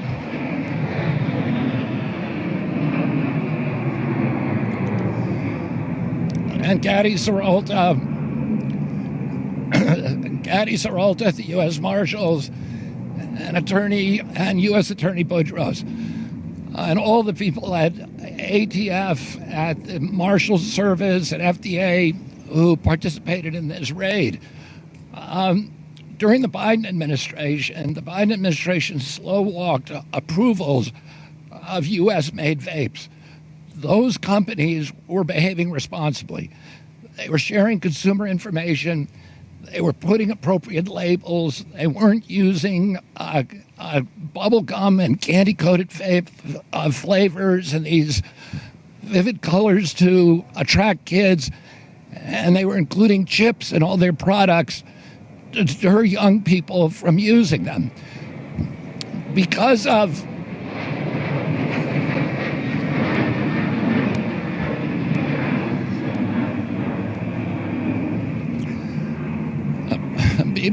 the vacuum that was left by the failure to timely approve U.S. products, Chinese products flooded the market. And those products... I'm glad I don't vape. I know a lot of the young people very much, that's just their thing. And it's so, they'd be better off smoking cigarettes probably, sadly. But it's nice to see Robert F. Kennedy Jr. on top of those types of things. Canada and India are reevaluating their relationships with Israel after the Qatari strikes, according to their foreign ministers. 3 people were shot at a Denver area high school today. Another shooting that kind of got buried in the news with everything else happening. So the first information that we have from St. A's is that they have those 3 critical victims. As Chris has said, we believe that 2 of them are students, based on information that we're also hearing from the Jefferson County Sheriff's Office. We'll try to be as clear as possible when we get new information about not just what is being said, but who is saying it as well. We do have a live update from Jefferson County Sheriff's Office. Let's go there now. 1828 South Highwan Drive. The new bits of information that I have are that we have for sure 3 people who were transported to the hospital. One of those 3 is our shooter. They are all juveniles and all are critical right now. There may be a 4th person that was transported from a location in the area of where this happened. That could have been somebody who was running and fell. I don't know what that injury is. The school is clear. We use teams from all over the metro area to help do a sweep of that school, and that has been done. There is no active threat to the community or to our students anymore. A lot of work for us to do in the aftermath of this because we have a lot of kids who witnessed, either heard it, saw it, have indicated they were shot at. So we have a lot of interviews we need to do with these kids. It's kind of shocking, isn't it, that it didn't have it plastered all over the news, huh? All right, we're about there, guys. We'll look again at another nationwide blackout in Cuba. Streetlights and storefronts across Cuba went dark Wednesday as the national power grid collapsed for the fourth time in less than a year. Cuba's grid operator said the failure occurred a little after 9 a.m. local time. Many residents across the island had already been experiencing daily blackouts of 16 hours or more. You know what I'm concerned about is Trump going to the Yankees game tomorrow. You guys think he'll still go after the events of today? Or if he does, that he'll take different precautions? Maybe not sit down there with the people? I don't know. It's a pretty wild event. Former FBI leaders accuse Kash Patel of carrying out political purge on behalf of Donald Trump. A new and explosive lawsuit against FBI Director Kash Patel filed by former FBI executives he filed. That lawsuit alleges Patel knowingly broke the law when he carried out the firings at the behest of the White House, and it quotes him as saying he knew he could get sued for firing agents without cause, but that his job depended on removing people who had worked on cases against President Trump because, quote, the FBI tried to put the president in jail and he hasn't forgotten it. Oh, Kash wouldn't do that, would he? Oh, come on. Like I said, there were powerful explosions that rocked Lithuania, fuel tankers that caught fire. Whether or not it was from Russian drones, I don't believe it was, but of course they tried to make it look so.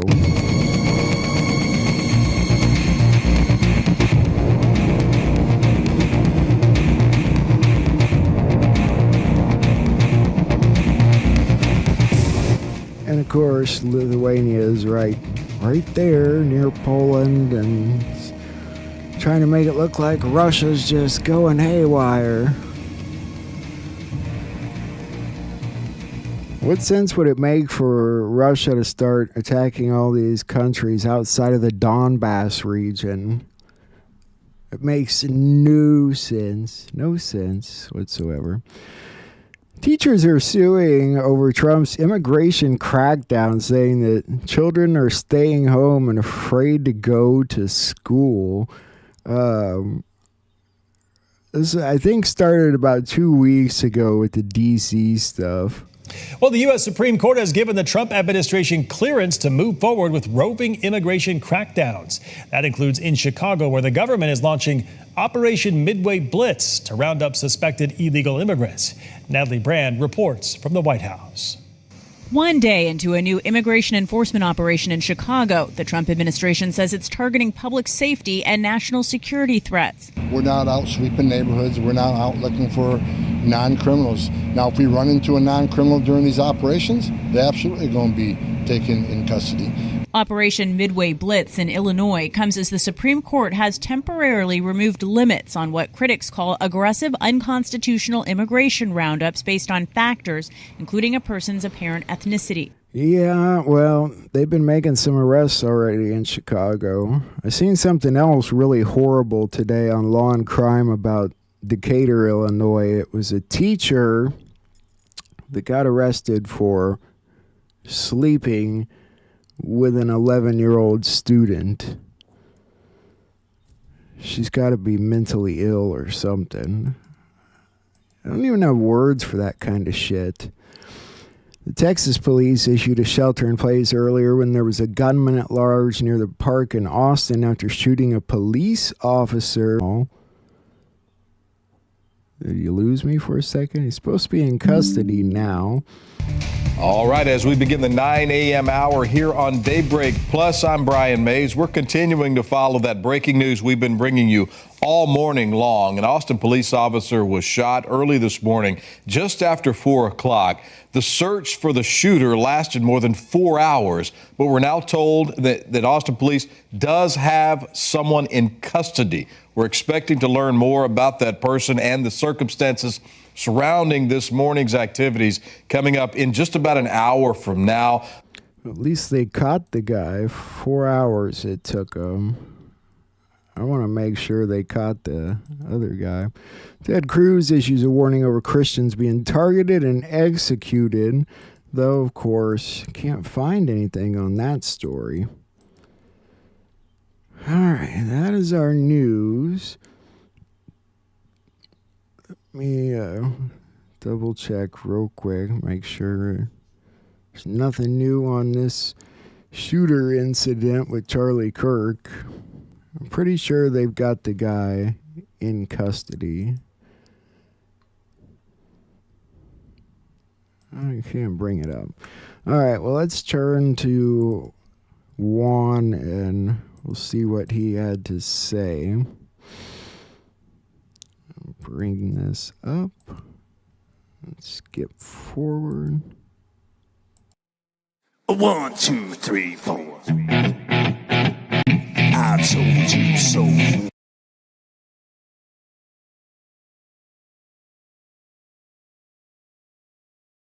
Robert Kennedy's candidacy and what was happening. And so it was just so unexpected, so unanticipated. The height of the excitement of winning the California primary, and then to have it dashed so suddenly, unexpectedly. And it was kind of a 1-2 thing. And of course, from a different level than just the physical and in the spiritual realm, the devil himself. You know, they didn't get Trump, but they did get Charlie. It's a defining moment. It only increases our resolve to complete the mission that we're on, that he did such a beautiful job starting with. You know, there was nobody really in that environment hard with the youth when he entered and began his work with Turning Point. I was very early supporter of Charlie Kirk, and there was things that we disagreed with. In fact, I went out of my way on one particular thing with the early voting to make sure that he and others around him knew that we had grave concerns about that. But that didn't change my resolve to support him and the people around him, because that was just a minor thing in the overall picture. His rallying people to a conversation about what life is like in America, what our religious life is as a people, absolutely fantastic. And, he's my hero. He's one of the great heroes that we all will remember as we move forward. And, I think of like those great rockets that would take spacecraft up and even to, the moon flights. In the early stages, breaking free of Earth's gravity is so hard. It's takes so much energy. These huge first stages might be 80+% of the total weight of the rocket. And when they have run their course and break away, you are left with something. You're left with the momentum of all of their energy. Yes, it breaks away and falls back to Earth, but all of that energy is still with us. He brought us to this tremendous point where we could break away from Earth's gravity. All we have to do now is to just fire this next generation. They have to launch. They have to ignite and proceed forward with all of that energy that's stored in us, the kinetic energy moving thousands of miles an hour, free of the slowing down of Earth's oxygen, things like that, and go to new heights. And that's exactly what I believe we will do with the energy from his life. And, you know, how many people think of every life in this audience, 32 years of age, to be able to accomplish so much in such a packed in time? Where were you at 32? Okay. Where were you? He burned hot and fast and accomplished a lot, and tremendous gift from God himself. And now it's up to us to help the next generation to ignite fire, take their part up with all that momentum. A very small amount of effort on our part with all that momentum, you can go to the stars. We're halfway to the stars right now. Hey, Juan, several have texted me knowing that I work for you, and they said, you know, with the supposed Russian drones that Russia says not theirs, and Article 4 being invoked by Poland, Ursula, State of the Union of the European Union, somebody in Trump orbit leaking his location at that restaurant last night, this happening to Charlie today, all around 9/11. Is there a symbolicness to all this? Well, I think there's a desire to take the energy of a particular day to further villainize this moment of the year. The true birth date of Christ is regarded by many, and I agree with it, as 9/11, 3 BC. There's been very scholarly work. So why would that date be so valuable to the devil himself? You know, forget all the minions, okay? The devil himself is projecting through these people, puppeteering them. It's an important time of the year to turn our attention to something else and to win and own those moments. And, you know, we are in a precarious fight situation. This is far from over. Trump winning the election was only a component of a much larger battle, and not just for America, but for the whole world. And so, you know, today, for example, in the Congo, about 100 people have already lost their lives. Another 100 in addition to the 100 yesterday. Even though we're in supposedly a peace situation, there's still great drama going on. Great concerns next door in Uganda, where you have 2.5 million people and their food supply is about to be cut off. They're all refugees out of the Congo, half of them under the age of 18. Horrors, traumas, dramas that are less public are taking place. Even the deaths in the Ukraine. How many people died since Trump tried to get a ceasefire in place? Just a ceasefire, and we'll work out the rest of the details. Everybody hold a line. And that was not satisfactory to Zelensky and the people puppeteering him. You know, principalities and powers of darkness in high places, feeding the demons. They want their blood. They need even the trauma in the hearts and minds of the people to create fear. You know, what this moment in part reminds me of is the Tet Offensive in Vietnam. And a lot of people thought we were getting ready to kind of wind it down and pull back, and everybody thought we pretty much won the day. And then out of nowhere, the Tet Offensive took place, and they were in the streets in Saigon, and it was a heck of a fight. And the older folks here in the audience will remember all of that. But in the midst of this huge fight, one of the commanders, his close friend, an aide, was killed by somebody essentially working undercover, a spy, and was assassinated. When the commander found out, they caught the guy who had killed his friend in the middle of the street. That very famous shot. He, you know, you kill spies on sight. He had him stood up and put a bullet through his brains. And the reason I bring that up is because that was a defining moment in many ways of the whole Vietnam War. It was a pivot point, because the devil and those monstrous agencies using mind control to move society, they need their trauma-based programming.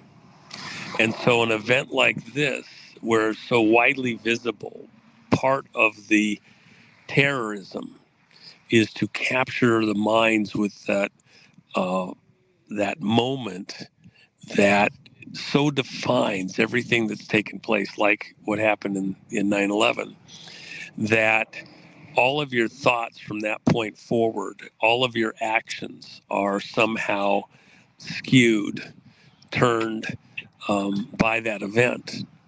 And it condenses your thoughts. It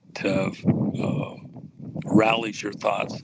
And that's the way it'll be for this generation. I remember watching live as we saw the ruckus and the words, "He's been shot," with Robert Kennedy. And going from elation and excitement and thinking of the possibilities, having won California, to the absolute just shock. And I want to give the people in the audience, people across country, the moment to absorb and think about what just happened. There'll be all sorts of commentary and everything else, but maybe we don't get ahead of ourselves. I'm very thankful to have engaged with Charlie Kirk at different times, to have supported him. And it's actually a beautiful thing. I mean, it's like a piece of art in the life of our society for him to have influenced so many young minds and caused them to think again and to engage and to get into discussions. And that's what he was really doing. He's on the college campus. Over the last couple of days, there was at least 1,000, maybe many, many more, who had signed a petition to not allow him to speak at the college. And the college came out with the statement that, no, we are going to allow for open discussion and dissent, but we're going to have the conversation. And somebody couldn't even have a conversation. And within that spirit, even the demons themselves, the devil himself, look at what happened in the House, where there was a move by a couple of legislators to have a moment of silence for Charlie Kirk and his passing. And the Democrats wouldn't have it and shouted it down and screamed the venom, the vehemence that they expressed over not even being able to acknowledge a young father, assassinated so publicly. See, that's part of it. Is the terrorism to hearts and minds and souls when something traumatic like this happens, and how it leaves an imprint on the rest of your life. The devil meant this for evil and bad, but all things work together for good to those who know and love Christ Jesus. Okay? He was a believer. And while he's passed, he's now in that stadium of witnesses. The momentum, the energy from his life is with us. He'll get to observe. And we'll get to talk about it in the Streets of Glory in time to come, how all of the energy from his life was used constructively by those of us that remain. And this generation of young lives, I'm sure, will repeatedly, over the years and generations to come, remember and recount how he influenced them to take a step forward be part of public life, society, and shaping of society in beautiful, positive ways. And that's what I want to be thankful for, prayerful for today. And then, of course, young wife, young children, who will only see images and hear stories about their father, but will have very little actual memories to hold on to moving forward. And God's grace for them in everything that comes forward. And I know that we as a group, as a society, as the patriot movement, if you will not miss any chances to assist and support his wife and children and family as they go through this and move forward from this. Amen. Amen. You said this thing to me. I'm sure you sent it to Matt too, but it says Charlie Kirk is now the Robert Kennedy of this generation. For we battle not against flesh and blood, but against principalities and powers of darkness in high places. The intensity of his life and light are now burning more brightly than ever in the souls of the millions of young and old who have been touched by him in this world. The cleansing action of a million bright lamps burning in the souls of minds of those who are left behind to continue Charlie's work will relentlessly endeavor to eradicate every dark principality from all their roots and nests in the powerful and high places of our society and world. Let's thank our Father in heaven for every brilliant and beautiful moment Charlie Kirk was with us in this world. We'll meet him again, and we will all enjoy his company and infectious laugh soon enough when we walk together on the golden streets of our Savior's paradise. Godspeed, Charlie. You are my hero. Juan. Yep.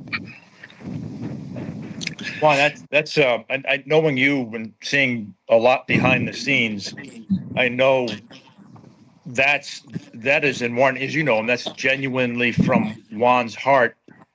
And folks wanted me to ask you, Juan, based on what we saw with, the missiles supposedly coming from Russia, but maybe from Ukraine, Article 4 invocation, Ursula, State of the European Union, the leaking of Trump's location last night, is that how do we, people now want vengeance, not just justice. How do we as a movement temper that and not descend into a second French Revolution, but rather a second American Revolution? In combat, in battle, seasoned warriors operate differently than those that have just arrived. And part of the mindset, the imprint in a seasoned warrior and what they try to convey to the younger guys is that you have to be steady at the wheel. You have to be cognizant of the environment you're in. You can't,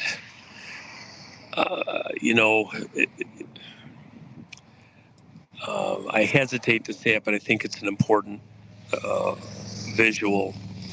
In the movie Born on the 4th of July, you have a young soldier on the battlefield in Vietnam. It's based on a true story.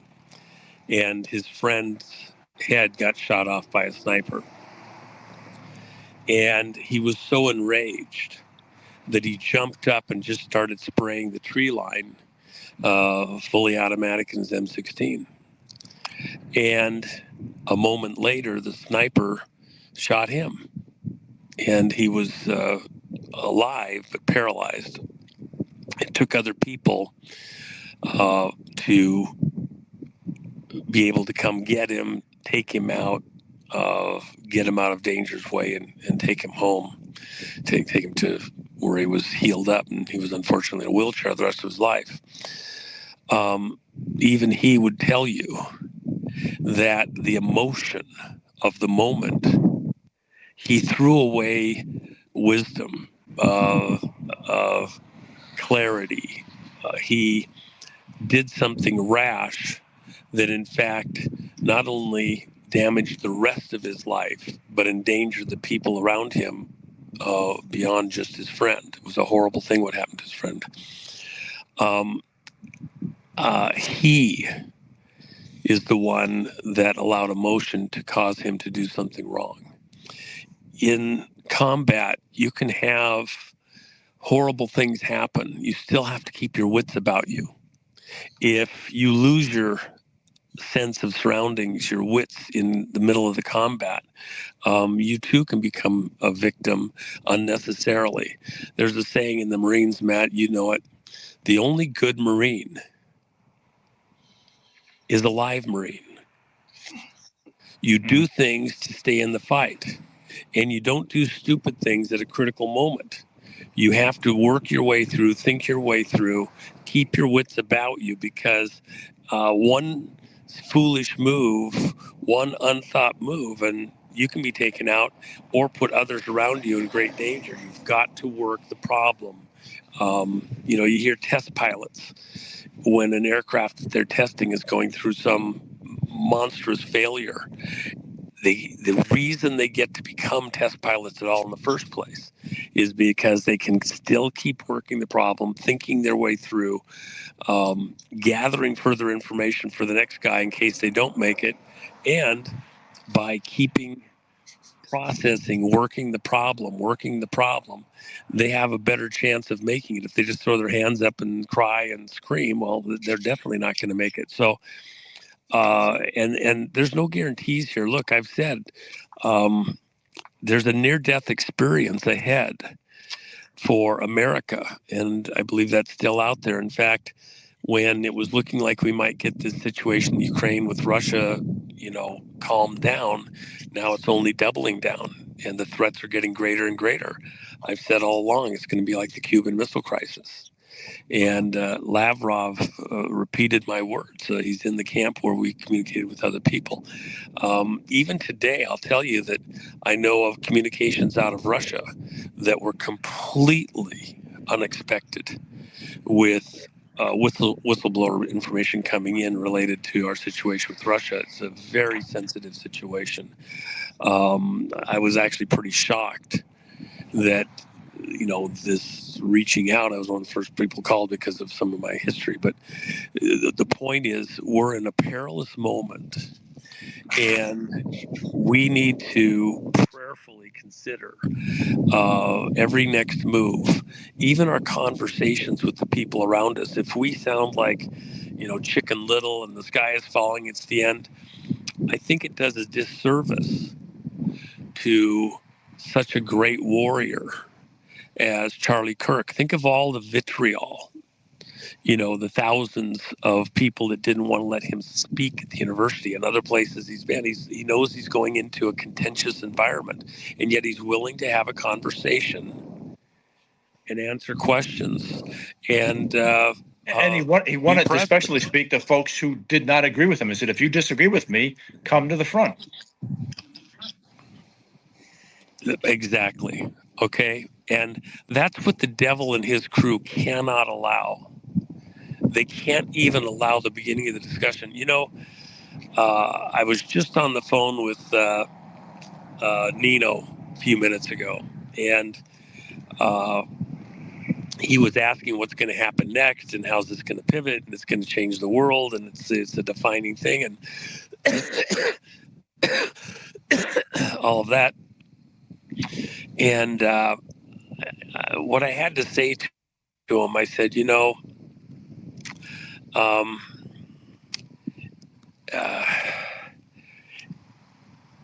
we're not going to be like the other guys. We're in a different moment here. This is a moment when a different emotion will come from us. It's a resolve. And from those that had listened to and heard Charlie Kirk during all of his ministry, all of his work, because it really was a ministry, he was for cooler heads, calmer thoughts, a conversation.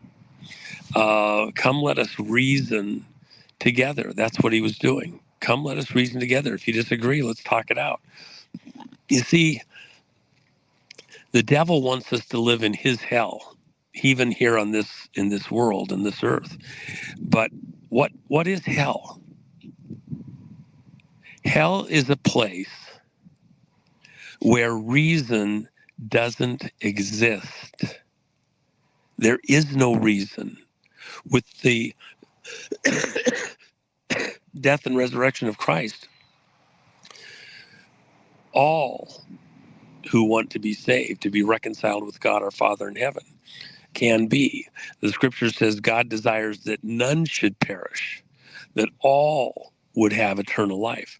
There is no reason to find yourself in hell a few breaths after you leave this world. Yet, hell is a place where reason doesn't exist. There is no reason. Imagine all these people that think that they're having an important, sound conversation. You know, Trump should die. Trump should be in jail. People like Charlie Kirk should be shut up, even assassinated. Their voice should be stopped forever. That's unreasonable. And they think they're having an intelligent conversation.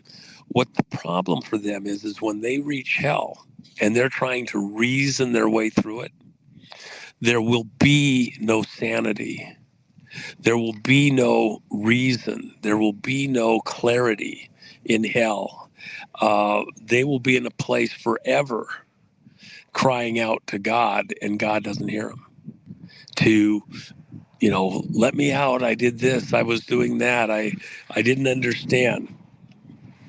Nobody's listening, because anything that comes back is unreasonable. That's the demons. That's the hellishness of hell, a place where there's no coherent thought. That's, you know, when you're in constant pain, anybody that's been in horrible pain, it's hard to even think straight. And there is no reason, there is no sanity, there is no coherency, no logic in hell. This is an illogical action. It's a hellish action. It's a mark of the demons, the principalities that are trying to own this world, and we will fight them into the war with logic, soundness of mind, and by the hand of God, wisdom, clarity, purity, justice. Justice is coming. And in every situation across the world, that's how we'll win. That's a lot, because we've got a lot going on right now. Looks like there's a lot going on with the cartels. There's a lot going on in Venezuela. There's a lot going on all over this world. And things have definitely ramped up just over the last little bit. Do you have any thoughts on that? What we should expect like that? Well, you know, one of the places that nobody's looking at right now, Ecuador has gone into the early stages of a civil war. It's become unglued. Brazil is in a very difficult moment. And I spoke to a lot of people in Brazil yesterday, and they cut me off the feed for the interview I was doing. There is still a desire by the devil and his minions to take South America into some kind of chaotic turmoil. And we pray against that. And we pray that, you know, there's a move of God's people, the church, in all those areas. And it's amazing. And it's coalescing even now. I think we rise up against the madness by prayer.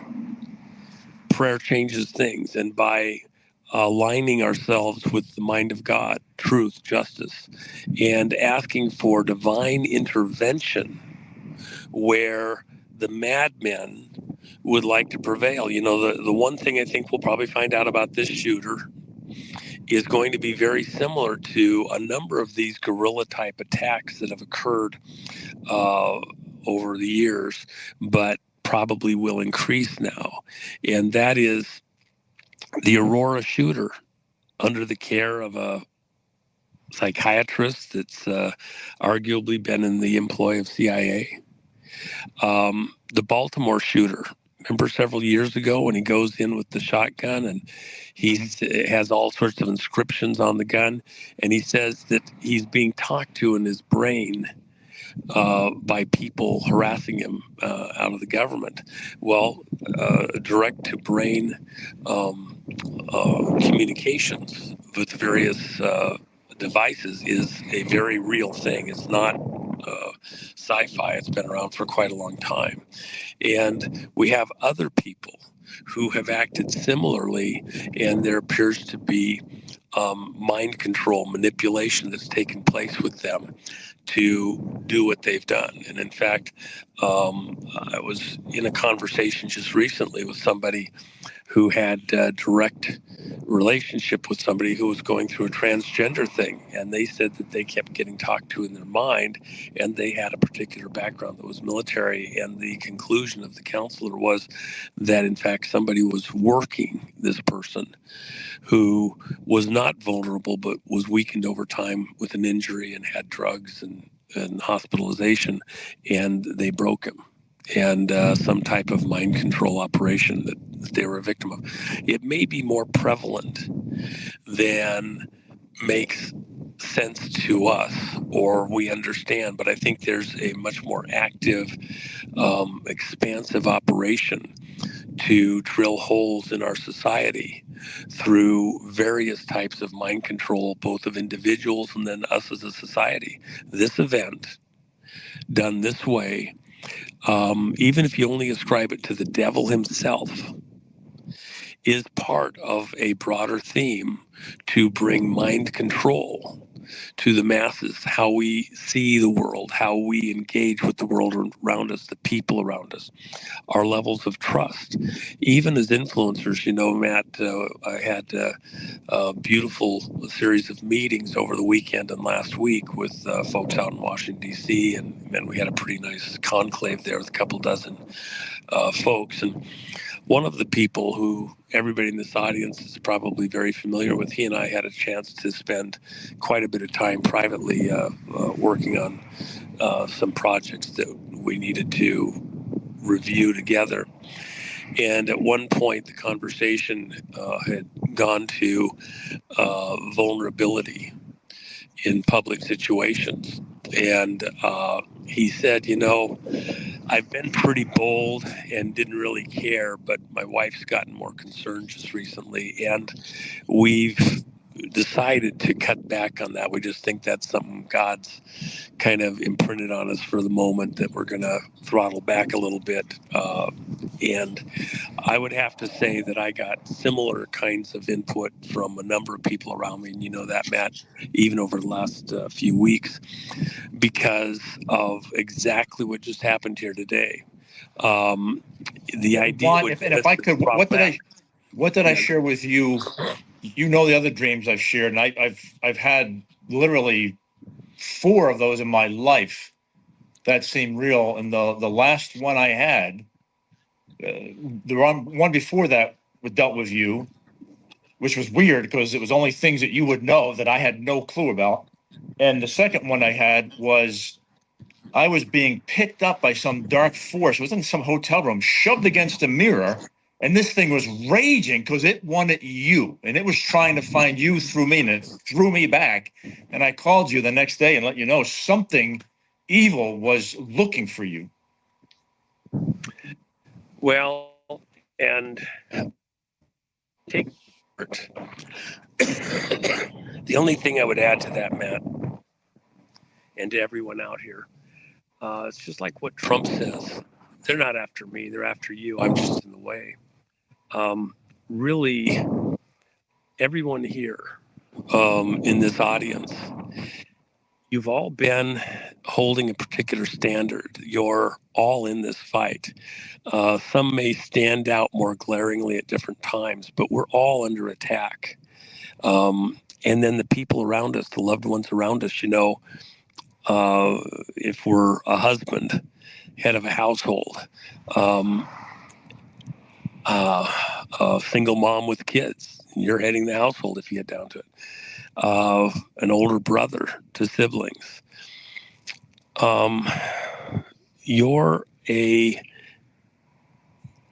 guard against a lot of evil demonology aimed at your family, yourself. And if they can get through you, they can get to the more vulnerable ones beyond you with imagery. Maybe you don't want them doing the video game that's, rape, murder, skulls, everything else. Getting the shirt that, encourages certain, horrors with the imagery, etc. I would use this, on a traumatic day like this, think of the family members as they leave the hospital, as they go to other places, walking through the store. How would they be affected seeing somebody's laughing skull imagery, demon imagery on a shirt, making light of death and horrors? Do you want to be part of that? Part of what we do to overcome evil is to bring out beauty, to bring light, to celebrate purity and beautiful colors, not the darkness that would encompass this world. And so something like that should resolve in all of our minds that we will not be purveyors of dark imagery, dark thoughts, dark ideas, but we'll seek to plant beauty and to see it grow and bloom and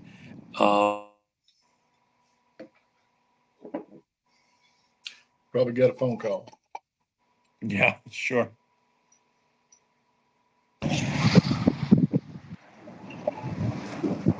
Sorry. Earth the one.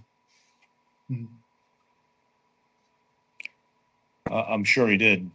He's getting a lot.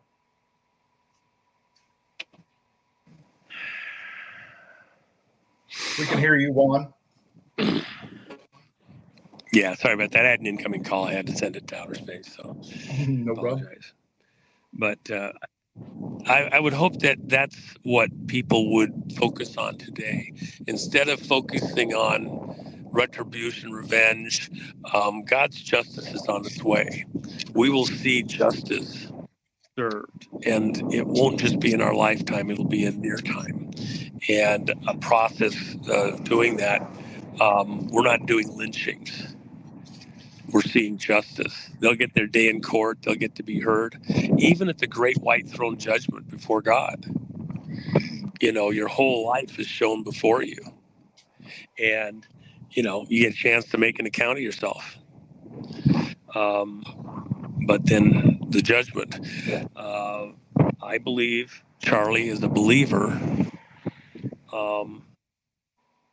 operated with that in mind, knowing there was a and operating accordingly and enjoying a blessing that allowed him the latitude and the opportunity to be a tool of God, live his dream, help others.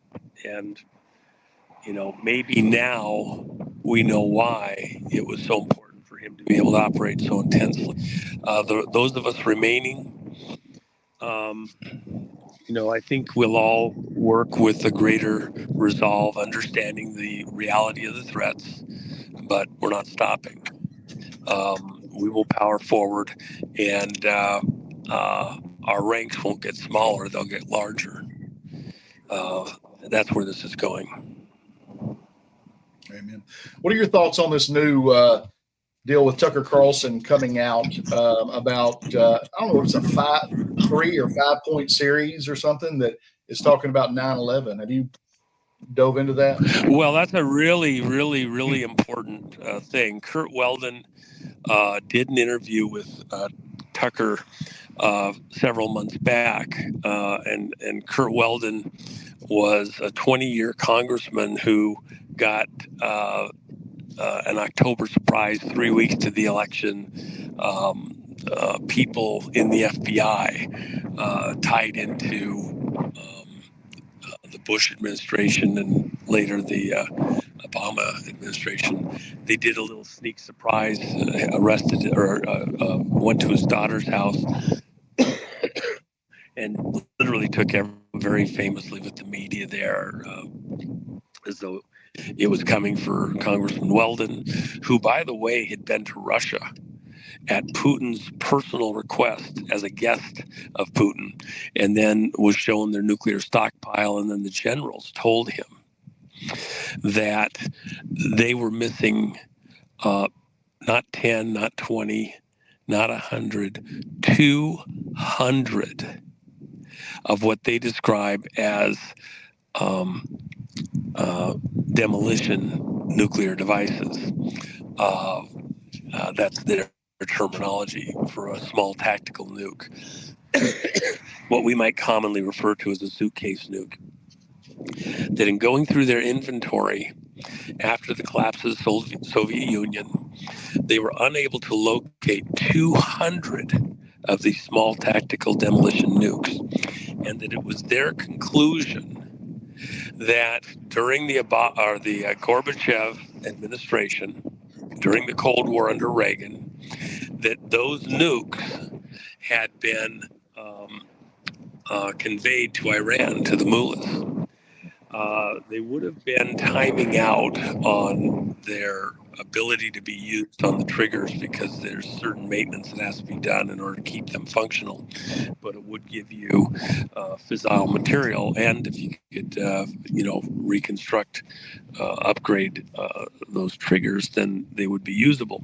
So Kurt Weldon, tried to convey that back here domestically. Well, there wasn't anybody that wanted to hear that. And then they took him out because he was in position. This is after 9/11, in the election coming up to 2008, which Obama won.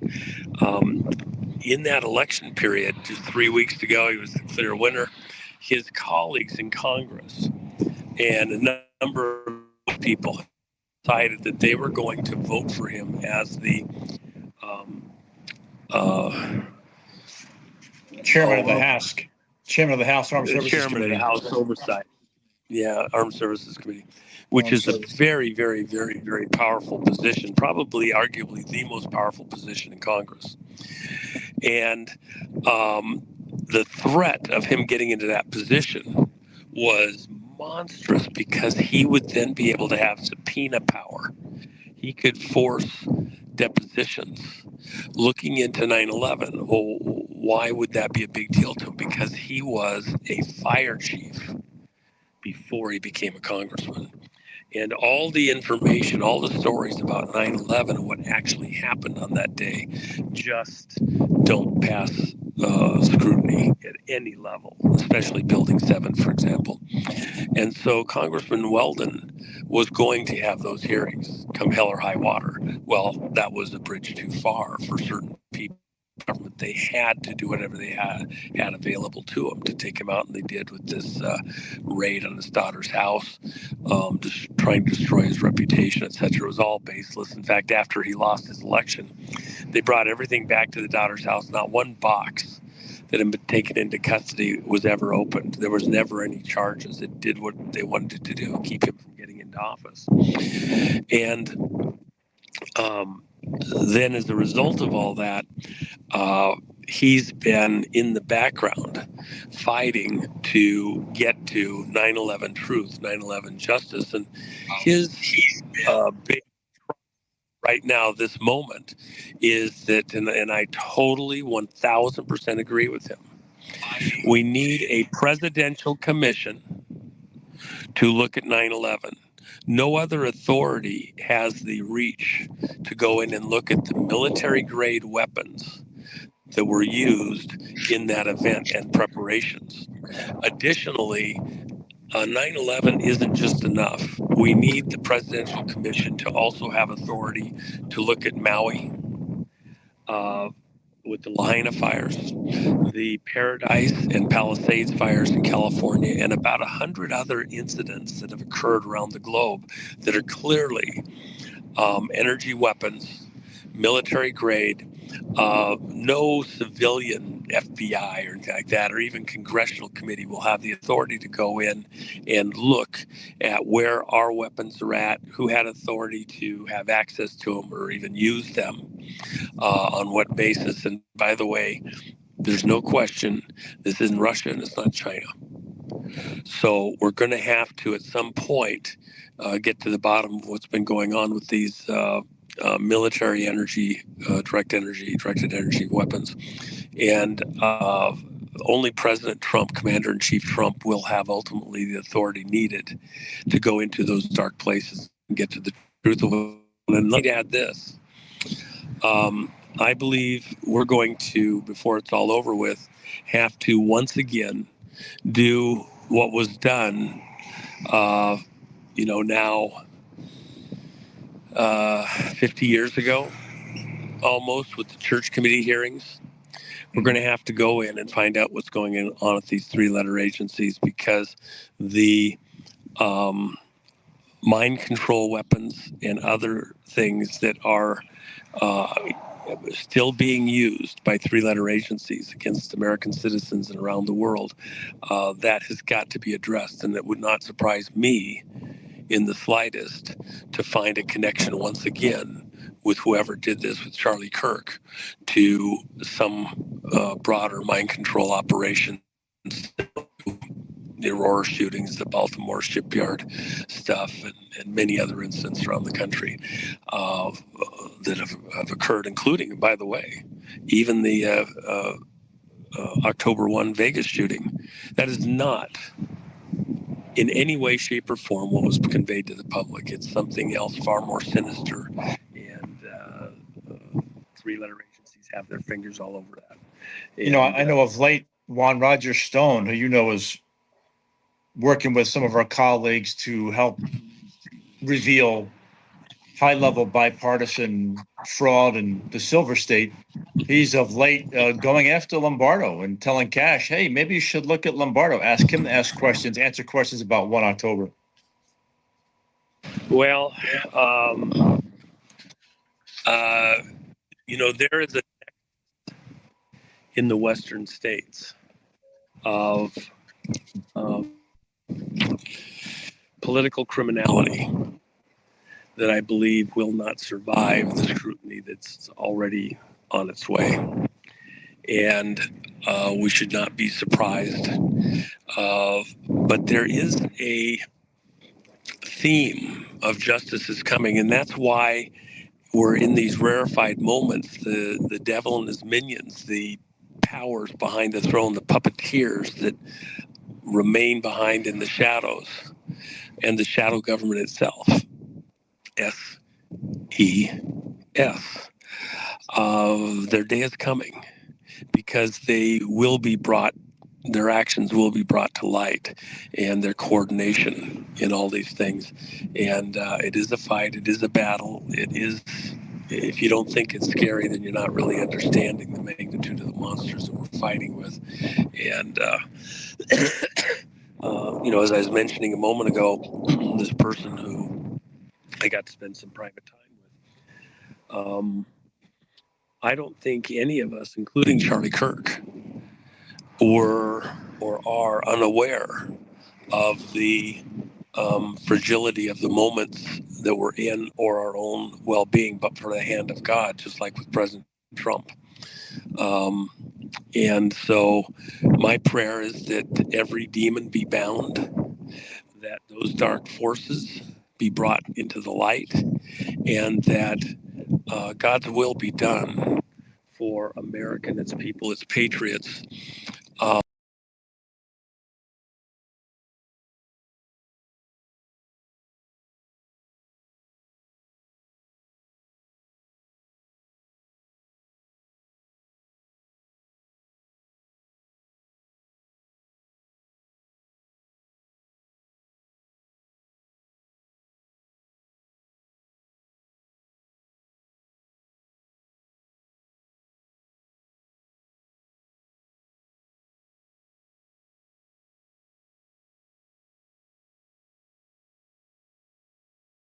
Not quite the same without the old chair. It's there in the corner. You know, I've seen a lot of things. I even had a bullet fly past my head once, but that video today was pretty tragic. It was difficult for all of us. He was executed on stage in front of his wife and kids and thousands of followers. It's just completely messed up. I don't know. It's hard not to let it hit you and to feel it despite what you think of the situation. You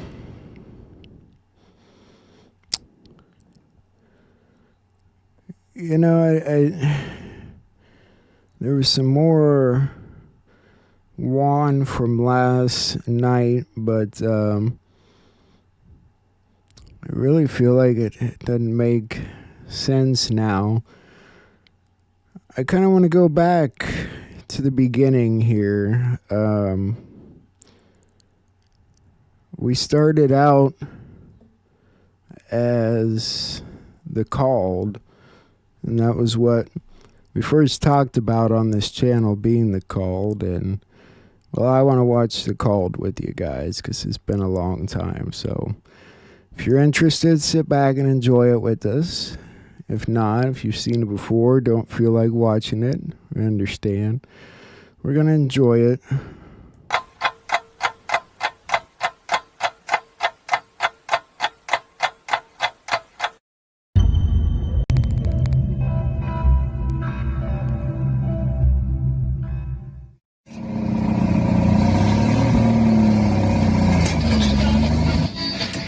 Turning to our politics lead now, in a major rebuke of the president, his attorney general today says he sees no reason to appoint a special counsel to investigate voter fraud or seize election machines. But as CNN's Joe Johns reports, the president is still unleashing on Twitter today, refusing to accept he lost the election. The Biden crime family steal the election. The media is covering up. The Biden crime family steal this election. The media is covering up. The Biden crime family steal this election. The media is covering up. We want our freedom for the world. Give us our freedom, Joe Biden. Joe Biden's covering up this election. He's stealing it.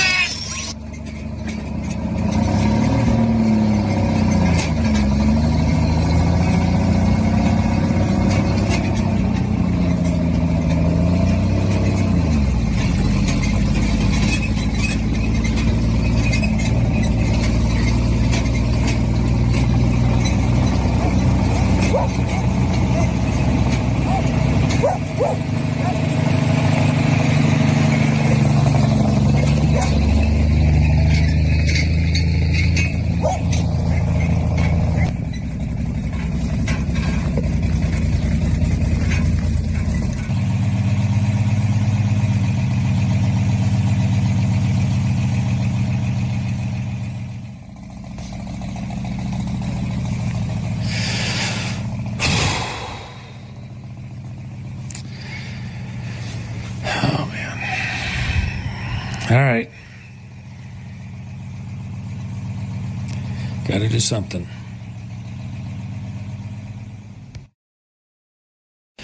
Hey, V. Sorry I missed your call there. I was out. I don't get much cell coverage in some of these areas here, and I'm out trying to get some fences mended before we close up for the winter here. So, listen. I'll get back to you later, but I listened to those videos that you sent me, those audios or whatever, the YouTube stuff, and you just cannot get sidetracked. Those are bought and paid for people. Those groups are bought and paid for, and American people are waking up. It's just like Barbecue Guy. He's out there. He's a neon light to the world. We've got plenty of people that understand what's happened here. The vast majority of American voters know what happened here, but they just have to have a little time for the material to soak in a bit and some of these other revelations come out. We got this, but I understand it's grinding and it's slow.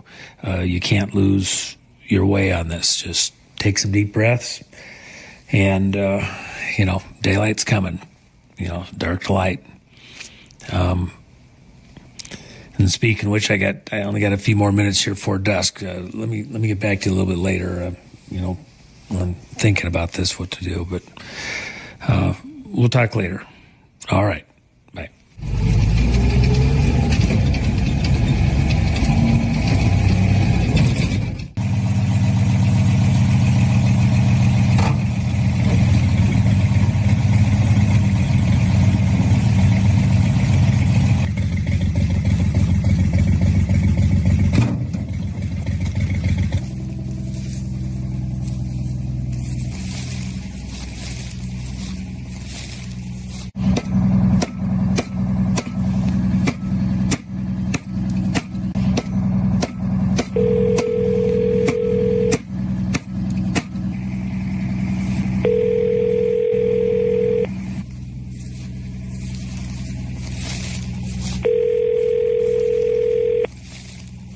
Sir, what's up?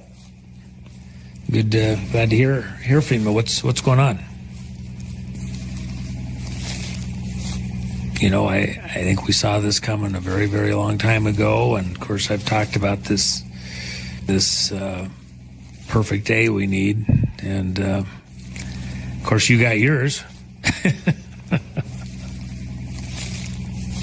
How's he doing? He's as tough as nails. That's why he's there. But that doesn't make it any easier. He needs his perfect day too, and the whole country needs a perfect day. Something can only really come from God. But I was thinking maybe I could gather a few things together from some of our friends, and it's almost dusk here. I'm just kind of a little bit more to do here. I'll run back to the house. We'll talk soon. All right?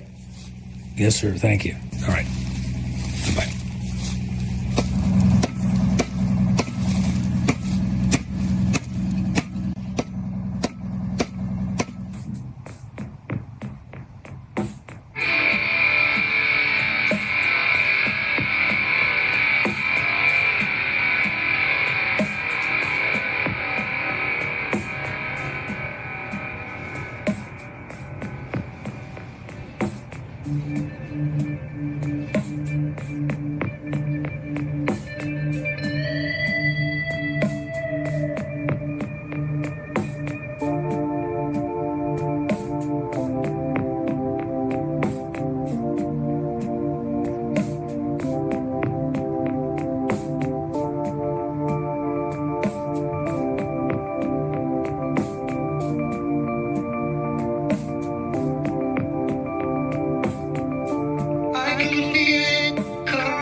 hey, kiddo, how you doing? Brought you a little something to get for Donald. Here's some homemade peach preserves. Oh, wow. I will get it to him right away, and I'm sure this will be the makings for a perfect day for it's good.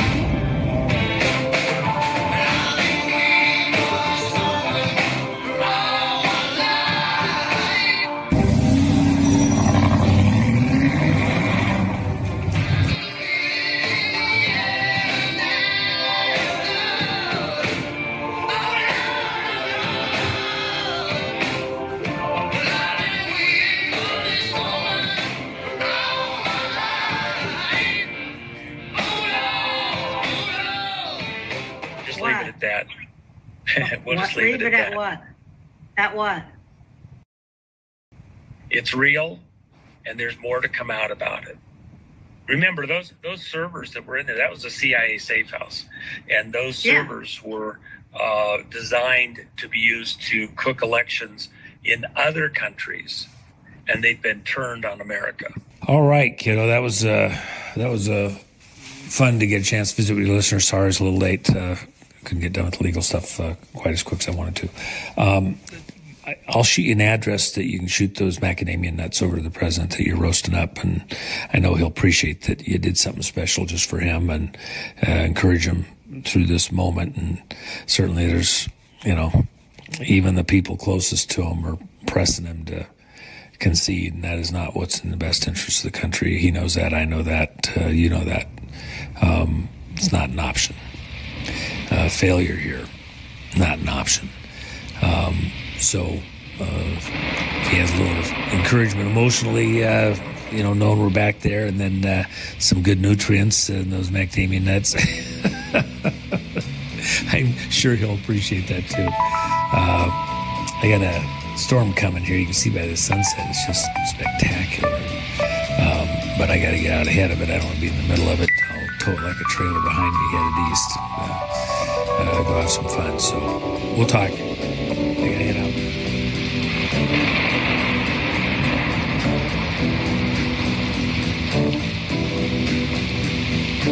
Riders on the storm. Riders on the storm. Into this house we're born. Into this world we're thrown. Like a dog without a bone, an actor out alone. Riders on the storm. There's a killer on the road. His brain is squirming like a toad. Take a long holiday. Let your children play. If you give this man a ride, sweet family will die.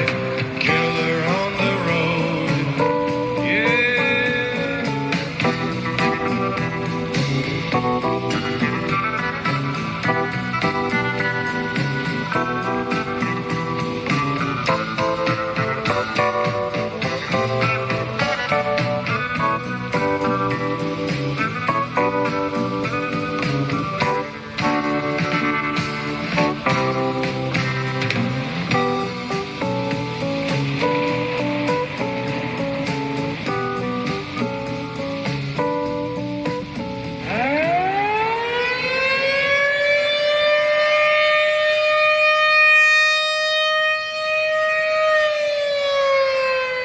I cannot and will not accept the theory that long sequences of unrelated accidents determine world events.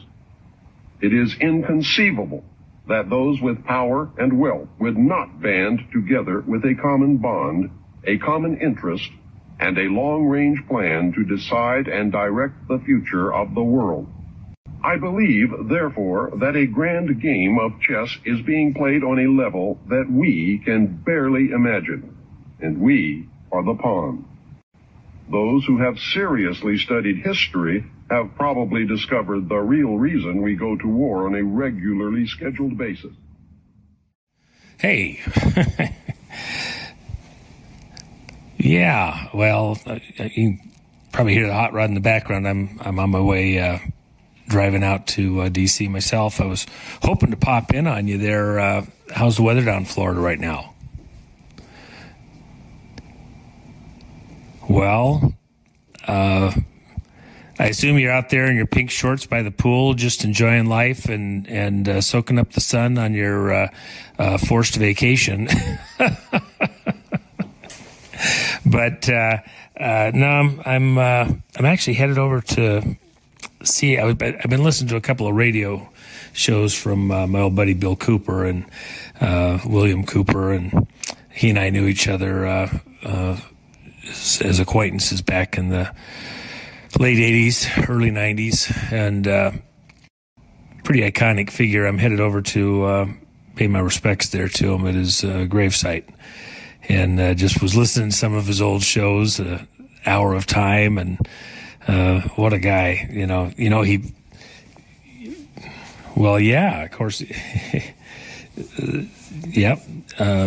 June 28th, 2001, he predicted that Osama bin Laden would be the guy that they would accuse of doing some dastardly deed against a major city, and that after that the whole world would change, that they'd ramp up surveillance and the government would become more draconian. Even before then, he predicted 9/11 months in advance. Before that, he predicted the school shootings by kids ramped up on psychoactive drugs that would get them ramped up, and they'd be essentially,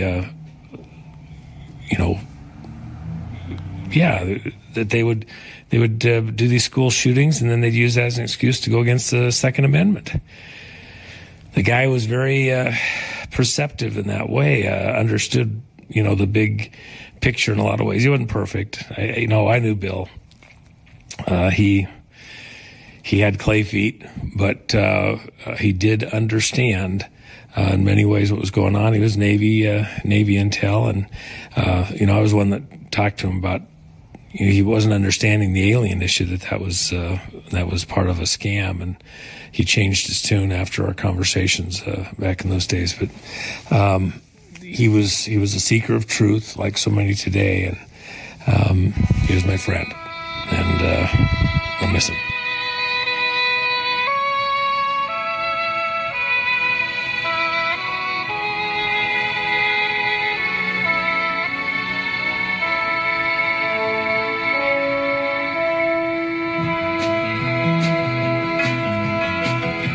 Anybody here seen my old friend Abraham? Can you tell me where he's gone? He freed a lot of people, but it seemed good they die young. I just looked around and he's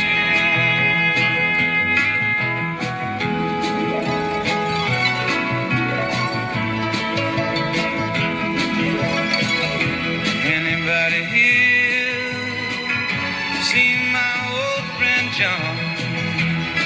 Can you tell me where he's gone? He freed a lot of people, but it seemed good they die young. I just looked around and he's gone.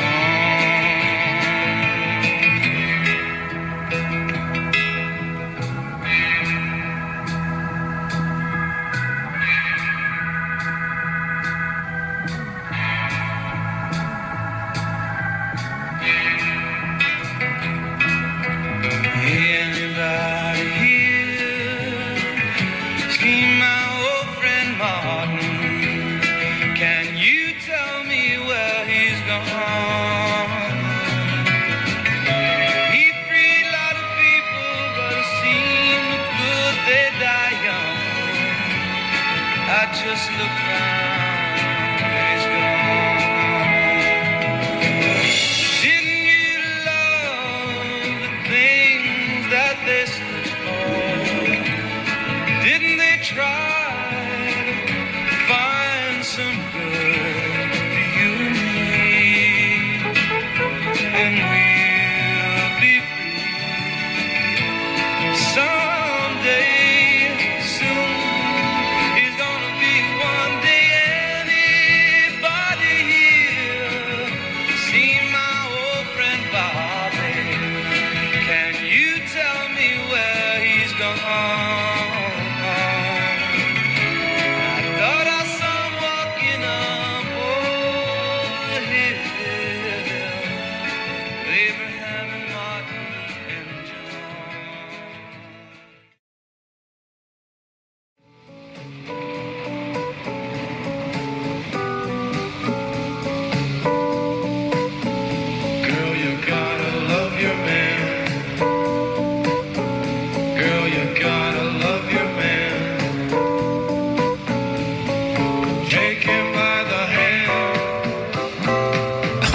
face shot. Come on, man. Listen, he's a Rockefeller. He's Winthrop Rockefeller's kid. They're cousins. You don't want that recreating, okay? Listen, Zach, the problem is the post office, they sent the books in these clear covers with President Trump's picture on the back. Some people decided they were going to take a little action behind the scenes. It's the same problem I had with the cookies from your mom.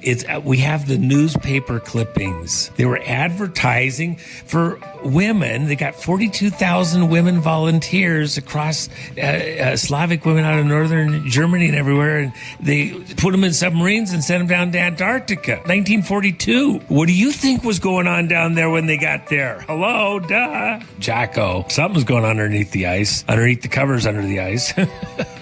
Charles, it's not that hard. The research is actually pretty simple. Just punch it in. Michael Rockefeller. He didn't die the way they said he died. Crocodiles didn't eat him. He's not a castaway in the family. He's not decided to be a banker. It's kind of a catch me if you can kind of a plot. They're bio machines. They just modify the genetics, but it doesn't mean it has a soul. That's this genetic modification that's done for these types of things. That's, referring to them as the kids because they're just a machine. Okay, but Chris, listen, you're not going to lift the Titanic off the bottom of the seafloor at this point. But I mean, if you got down there and you photograph in the right spot, you can see the damage. It's the Olympic, not the Titanic. They were switched. They're doing transplants from kids to get the growth hormones and stuff, and then the adrenochrome, and they're trying to stay younger looking, and it's all a scam. Wired magazine's been writing about this. This isn't just fringe stuff. What, you think Wired is fringe? A pastor's wife in Nebraska, the whole world's looking at the crash footage, and she sees divers in the water. She records it. We wouldn't have learned all the rest of this stuff. Hugo, buttered zillion is like a gift to the country. Judd, it's all about the numbers. Every witch, it's 3 times everything. That's the maximum power of the spell. 3 times they turn in the circle, 3 times knock, knock, knock on the door. Hello, Osiris number 17. What's the maximum power of the spell? 51. Okay, that's where they do air traffic control for planet Earth from. Area 51. It's part of the magic. These people are a cult. They're a cult with the numbers. Listen, Waco. It's 51 days for the standoff. Why 51 days? Oh, hey, let me get back to you, bro. We'll talk a little later. All right. Michael LaVaughn Robinson. Hello? Everybody knows he's a Baphomet. Monica, please, you're hurting my brain. It's obvious. All you gotta do is look at the videos. There's like 50 of them out there. Come on. Aranon, Rhiannon. Your parents were into this Anon thing. No, it's a GMC, not a GMO truck. Well, Samson, listen. Yeah, you get into the workday on the space station, you just free fall home. That's why you want to do that. You want to be on Space Force building the space station. And you'll wear a titanium suit. Oh, darn, I got your answering machine. Listen, Linda, you got to pick up. You aren't going to believe this. Are you there? All right, I'll go back. But Scott, these people are using fake needles. I mean, they got little caps on the needles. They're not taking the vaccine. They want you to take the vaccine. They know that stuff is crap. Well, Cynthia, because they don't know that the IRS is a Puerto Rican corporation. That's where the checks are going. Come on. This is a scam. It used to be out of the Philippines. L.A. You don't say anything about pygmies and Lilliputians being a problem when the Israelites were going into the Promised Land. It was giants. I can't believe I've been out of coverage on my cell for, I don't know, like 45 minutes. I thought cells were everywhere out here. But Richard, stop. What do you mean stop? I can't afford to slow down. You need to catch up. And it's not just about draining the swamp. First, you gotta flood the swamp. One flush isn't going to do it. Yeah, Paul, I'm glad for the invitation. But I don't know if I want to go hang out with that good old boy clubs of attorneys and secret handshake clubs. I mean, I know the game. Let's talk energy and we'll see if we can make it work. I just don't want to do it in that kind of a gathering. Okay?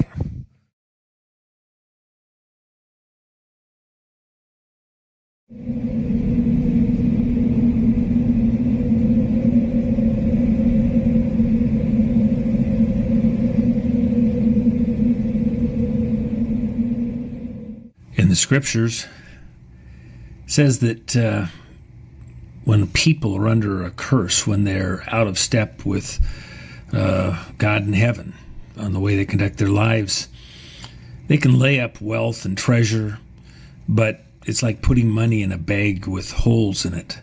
You can stuff it full of stuff, but you're just leaving a trail of money as you go. We've been doing something like that here in America. Something's wrong. We work hard. We accomplish great things. The people are smart. They're not dumb. And yet we're acting dumb. Dumb to the curse that lies on the land from some events that have been not dealt with, not reconciled.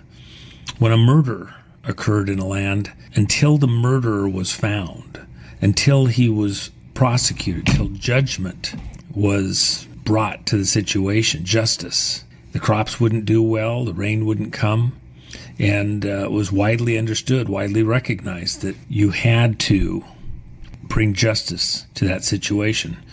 One of the other scriptures that comes to mind, who will be valiant for justice sake? We have a whole country full of people that are satisfied just being observers.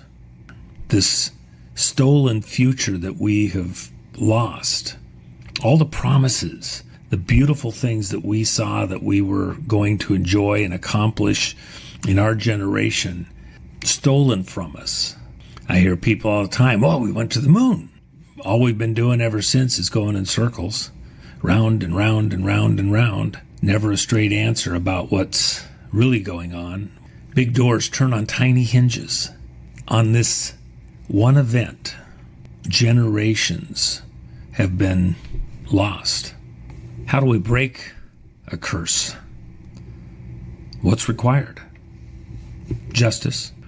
Those that have blocked us from identifying and apprehending the criminals behind the murder, not just of an individual who had great influence here in America, but across the world.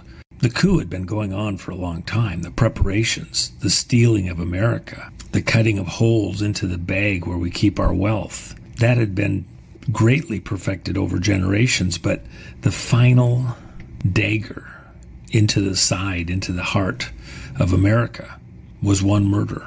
From that location, all of those dark angels have gone out, restrained, choked, bound America from doing that which was its destiny.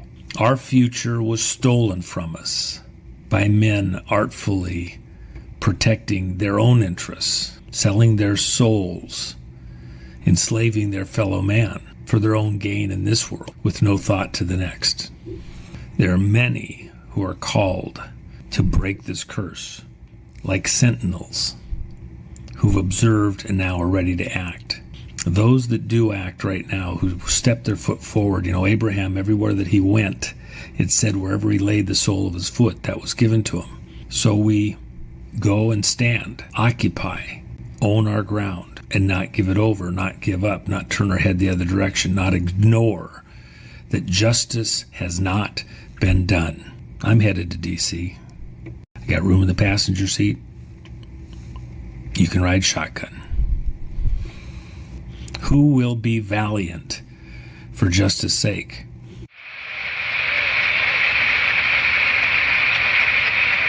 We choose to go to the moon in this decade and do the other things, not because they are easy, but because they are hard. Because that goal will serve to organize and measure the best of our energies and skills. Because that challenge is one that we're willing to accept, one we are unwilling to postpone, and one we intend to win.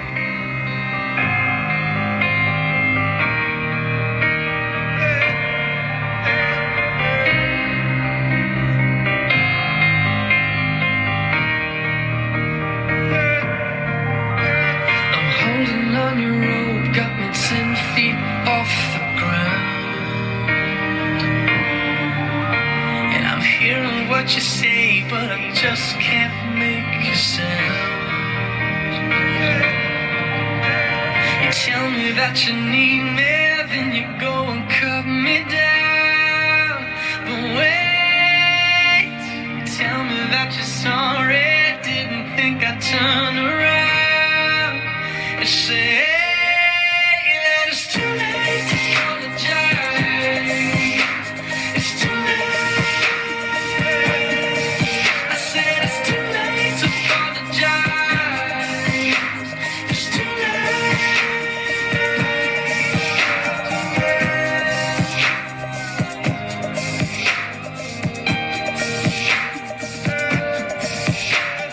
take another chance, take a fall, take a shot.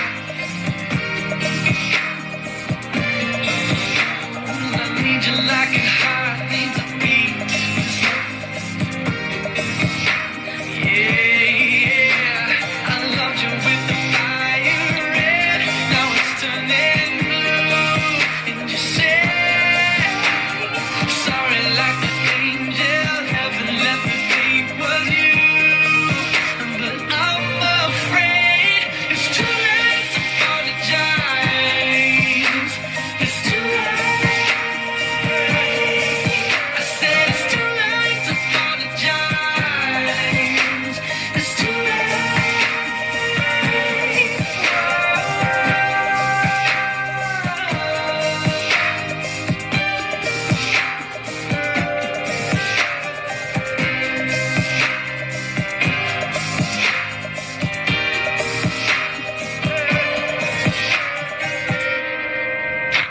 It's too late to apologize.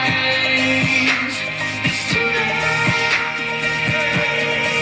I said it's too late to apologize. It's too late. I said it's too late to apologize. Yeah. I said it's too late to apologize.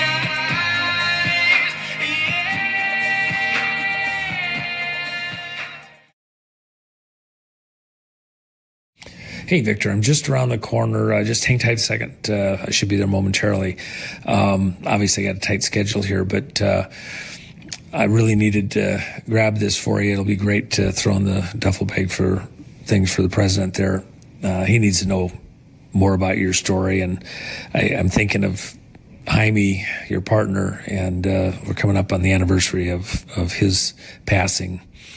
The whole country needs to know about that. And besides that, I hope you're feeling well rested and enjoyed your brief retirement. I think the country needs you, Guy, and you need to be ready to get back to work. So I'll see you shortly.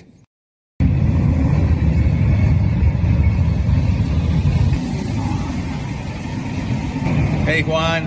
It's great to see you. Thank you so much for doing this. Here's a copy of my book for President Trump. I also have a copy signed here for you.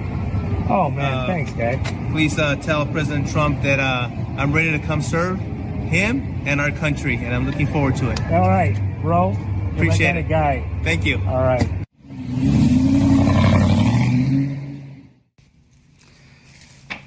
Alan, you got to listen to me. It's a violation of the Sherman Antitrust Act, okay? It's not a parking violation. It's a bank robbery. Big difference. This is a criminal monopolization. It's cartelization. That's what's going on here. If you just start a court action, even a RICO, and then you're just fighting it for the next 5-10 years, they're gonna steal so much money. By the time you get done, they're gonna give them a couple $1 million fine. It's asinine. Google, and they want total dominion. It's just like the Dominion voting machine. They want to dominate us. They want to turn us into serfs. Come on, man. This is elites that are being lawless, and we have to come against it in a legal framework. There needs to be preliminary injunctions. Look, you're living in Sodom, okay? Down there in LA, you think that it's safe there? You got to wake up. Be Lot. Don't be Lot's wife. You got to get the hell out of Dodge, dude. Come on. Oh, oh, crap. You know, I'm out here. And I got to get back to you here, guy. I just realized I have a problem. All right. I'll talk at you later. Oh, boy. Dear Donald and Melania, Bonnie's Peach Preserve. Oh boy. Wrong jar. Okay. Let me call Bonnie, see if I can solve this problem.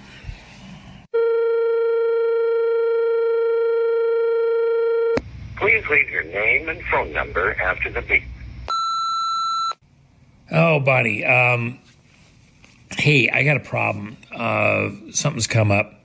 It's kind of a emergency, kind of a national emergency. I can't really explain it to you, but you suppose you could send another jar of those peach preserves. I'll send Jim over to maybe grab them for me right away to get them to me. He's flying out to DC here. And I sure appreciate it. Okay. Bye.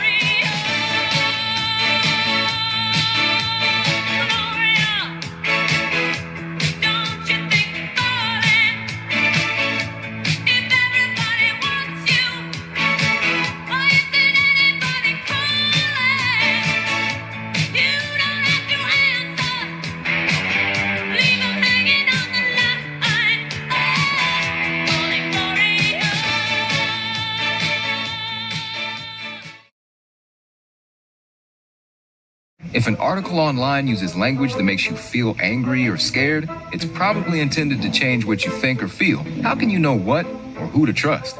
Look for a few red flags. Check the sources. Trustworthy articles will tell you where they get information. You may not be able to trust what they're saying. Joey, slow down. Wait. Just because a lot of airplanes are flying doesn't mean everybody's going to Gitmo this second. Okay, Jerry. You were a chief of police for a long time. You heard from John about what was said in New York. So how many sources removed is this? Mary, slow down. What's the source on that? Who said that? Cliff. I'm not looking for a feeling. I just want the data. I don't want to hear what his sister's neighbor said. Frank, come on. Something's screwy here. I'm not buying it. Your neighbor's a great car mechanic. He works for the tire shop. He's not a stockbroker. I think he's being scammed. Get me to the original source on this.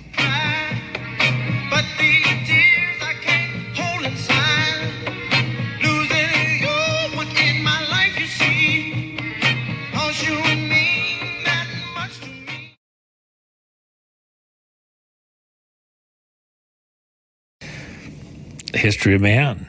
Going back to Egypt and Babylon earlier, Rome, all the royal families, the bloodlines, this elite class that's this corporate technocracy intends to rule the world and make us all their slaves, their sheep, because we need to be managed.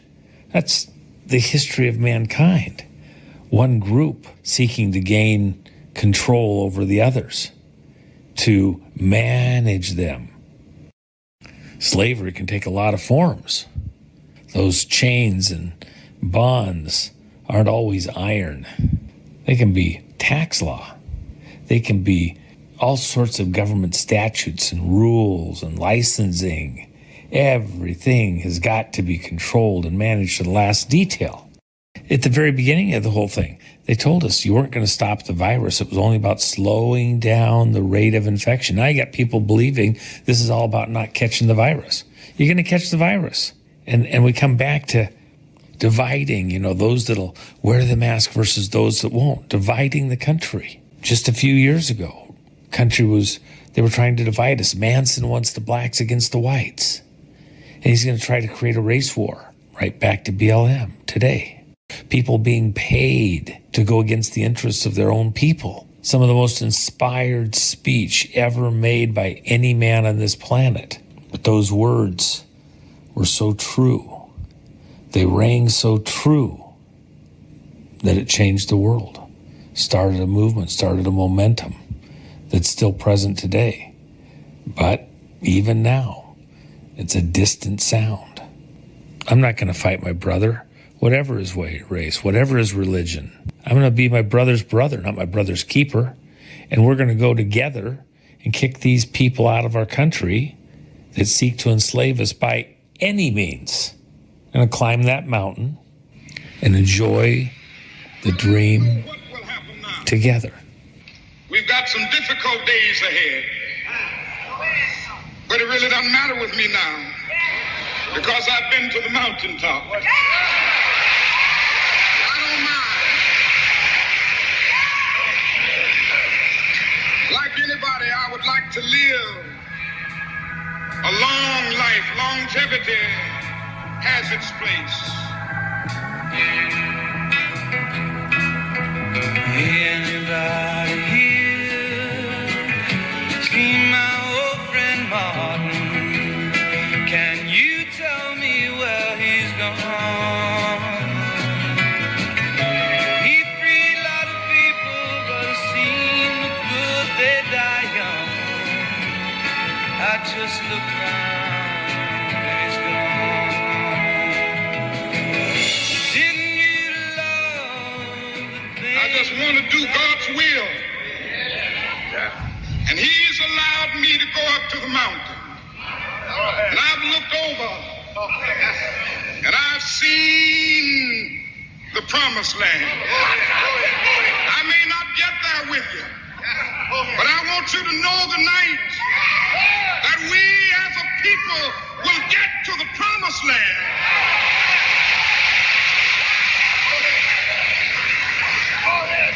So I'm happy tonight. I'm not worried about anything. I'm not fearing any man. Mine eyes have seen the glory of the coming of the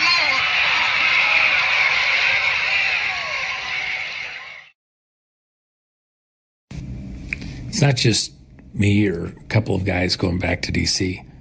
It's the whole country going to D.C. to take the country back. We're not going to let the steal of the election stand. If the bank robbers get out of the bank and they get in the getaway car and they get around the corner, do we say, oh, darn, they got away, and let them take the money and keep it? Are you kidding me? We're going to hunt them down, rope them off. They can either surrender or not, but they're not going to keep the money. They're not going to let the theft stand. We're taking our country back. We're all showing up. It seems like I know about 5 Larrys all live in Arkansas. There must have been like some great Larry back there that everybody's paying homage to. But no, I'm talking about Larry Nichols. I know he's struggling a little bit. Could you get a message over to him that just wanted to send a little love his way? And I sure appreciate he's done so much to bring light to what had been going on before the Clintons came into the big spotlight, and made a lot of sacrifices, more importantly his family. I feel for all of them, and I know they didn't really want to be in the spotlight. I'm just I thought I'd drive by the Clinton Library here. I'm just wondering, after they rewrite history and expose all the lies, what's going to be left in that library to show that has anything to do with the truth? There's a double meaning to library. Sure, baby. I just want to be president. And then he was. And then during the inauguration, he's given all this credit to Carroll Quigley, who wrote his book about tragedy and hope, and how all the secret societies and secret families that were hidden throughout history had been, building to this moment in time. And that Bill, the reason that he understood and was able to become president is because of Carroll Quigley's teaching. Bill wasn't lying about their secret little cabal and clubs, their globalist ideals. That's the one thing he wasn't lying about. Look, the truths, the revelations brought out by people like Larry and others, Patterson, all the others, that it may not have been heard at the time. It may not wanted to have been heard. It may not have been acted on. They might have got away with it for a period of time, but justice is coming. It's not far off. These illusionists twisting reality. Justice is coming. The truth bell's going to ring. Victory is just around the corner. Thank God for President Trump.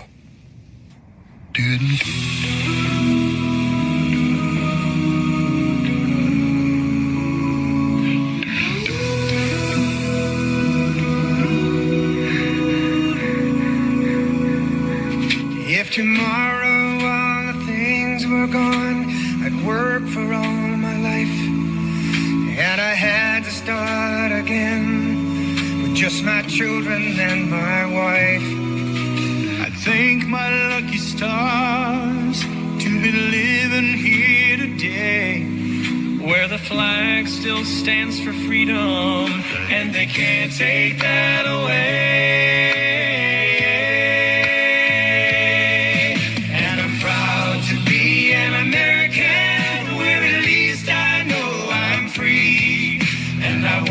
Forget the men who died, who gave that right to me, and I gladly stand up next to you and defend her still today, 'cause there ain't no doubt I love this land. God bless the USA. God bless the USA.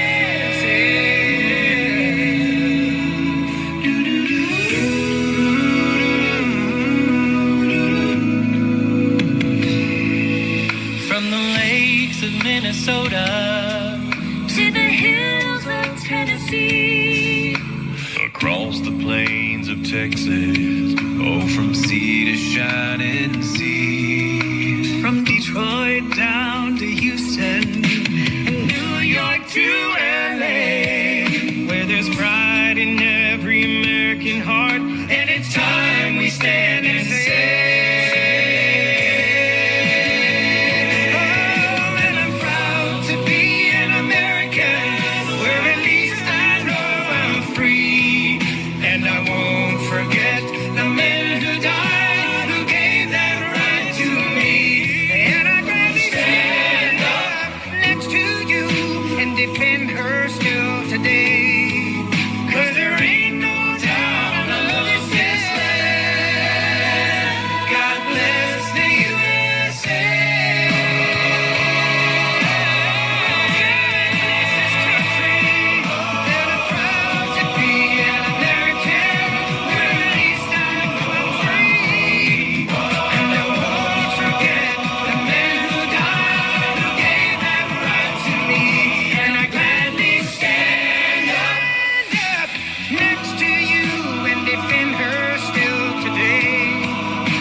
You have to pick a lane.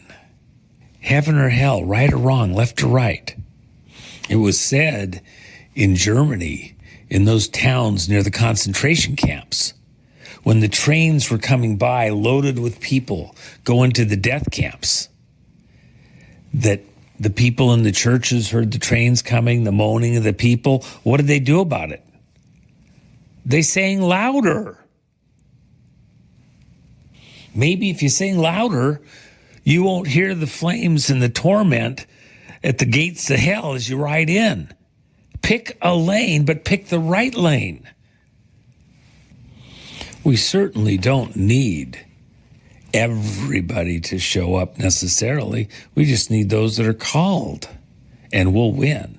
I don't want to show up with a bunch of 501c3 approved people to stand there in some milquetoast way and say what's only politically correct at the most critical time in American history. I want to stand there with real patriots that could give a flying whatever about what some government stooge from some approved agency going to give me a tax what? For what? To shut me up? President Trump is a two-term president. Get on the right side of history. The steal is not going to stand. People are going to prison, but it won't be Trump. They're the ones going to jail. Take it to the bank. It's just awfully good that someone with the temperament of Donald Trump is not in charge of the law in our country. Because you'd be in jail. Secretary Clinton. And troubled. And Hey, bud. That was fun getting to cross paths over there at the Trump there with Glenda and Gloria. And that was such a blast. We're running a little low on good guys. Might need to fill out the ranks a little bit. You ready to get back to work? Yeah, well, you know, with your history, I mean, the family, Fort Bliss named after one of the family members. And, I think first Congressional Medal of Honor winner. That's pretty impressive. But you yourself, look, there's something there in your bloodstream. You're my kind of guy. And I think we got a slot for you. So get well. I'll help you get back to work. I'll tell the guys keep a place at the table for you. Thanks. Oh, yeah, no.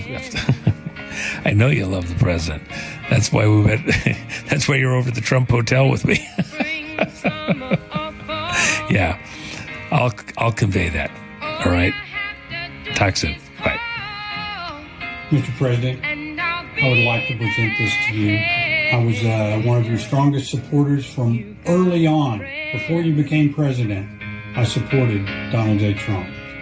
And the background on this is I was visiting my good friend King Abdullah in Jordan. I was introduced to the British ambassador. I had this as a gift for King Abdullah. He introduced me to the British ambassador, and the ambassador said, "What is that?" And I said, "Well, sir, with this."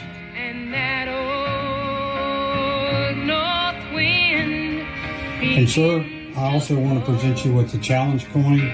This is an arrowhead. It's symbolic of the Special Forces, of which I was a member. And I wish you good luck and Godspeed and kick ass. Yes, sir. Yes, it's being prepared right now. We'll have it for you shortly. I'll be right there. All right, bye.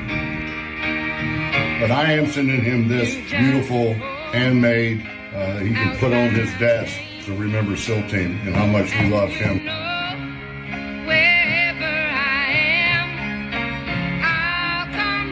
As being the greatest president in my lifetime. To see you again.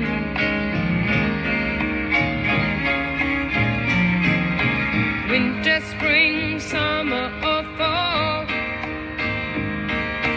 All you have to do is call, and I'll be there. Yes, I will. Now, ain't it good to know that you've got a friend when people can be so cold? They'll hurt you, yes, and desert you, and take your soul if you let them. Oh, but don't you let them. You just call. Because we fight for it. We die for it. The last thing that I want is to tell my children's children what the United States and freedom used to look like. And I can't claim that one because one of the fallen heroes of this republic, President Ronald Reagan, said that. And we're not too far from an eternal flame where another dead soldier, President John F. Kennedy, and I believe Trump is the next Kennedy. Except he's going to live on. He's going to live in the annals of history. So guys, let's level up right now. We owe it to our children. We owe it to our flag. We owe it to the Vietnam Memorial. We owe it to the souls that are 6 feet under. God bless you guys. Let's level up for freedom. Semper Fi. Ain't it good to know? Ain't it good to know? Ain't it good to know? You got a friend. Oh yeah, now you got a friend. Yeah, baby, you got a friend. Oh yeah, you got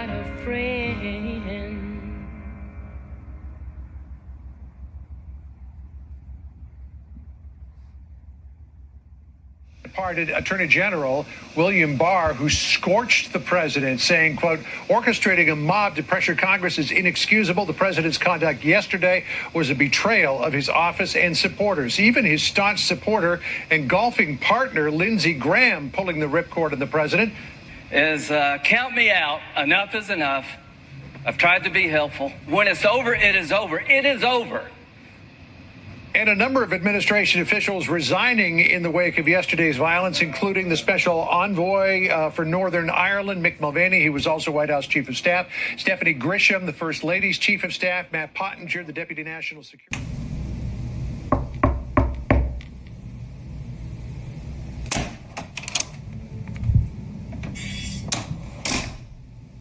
Sir, I have the items we discussed, gifts from friends of the president, the makings for a perfect day. Where we go one, we go all. Godspeed.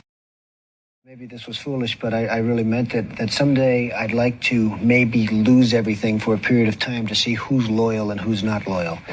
And I found out a lot of things. Did you find out who's loyal and not loyal? I tell you what, and you can't guess it. You can't predict it. You think certain people would be loyal no matter what. The acting DHS Secretary, Chad Wolf, says he will stay in his position until the end of the administration, but also calling on the president to do more to denounce the violence in a statement saying, quote, what happened yesterday was tragic and sickening. I implore the president and all elected officials to strongly condemn the violence. Not long after that statement was put out by Chad Wolf, the White House informed us that his nomination to be permanent Secretary of Homeland Security had been withdrawn from the Senate, but the Deputy Press Secretary, Judd Deere, insisting that was mere coincidence. In a statement to Fox News, Deere saying, quote, the withdrawal occurred yesterday. Founder Mark Zuckerberg just has put out a statement as well, now saying that the president, after being banned on Twitter, is now banned indefinitely on Facebook as well. He put out a statement saying that he believes the risks of allowing the president to continue using our... Antifa told their followers that they needed to infiltrate the Patriot movement, to infiltrate the supporters of President Trump. Repeatedly, Patriots saw the Antifa people for who they were, tried to warn people off, tried to stop them when they were busting out the windows. But they got in there, actors, they're paid actors, and they staged events that were recorded and sent out to the world as though that was the president's supporters doing those evil deeds. They weren't. They'll be discovered in time. In time.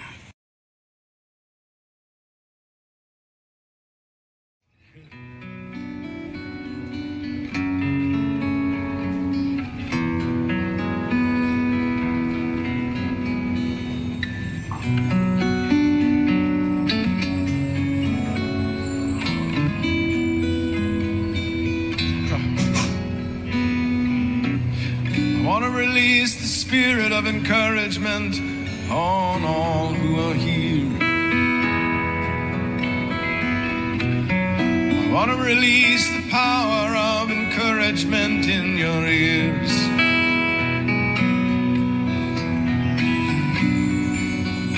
Be exhorted in Jesus' name.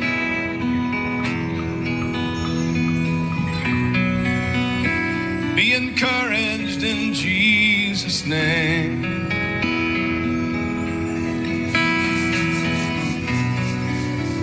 The times we're in seem like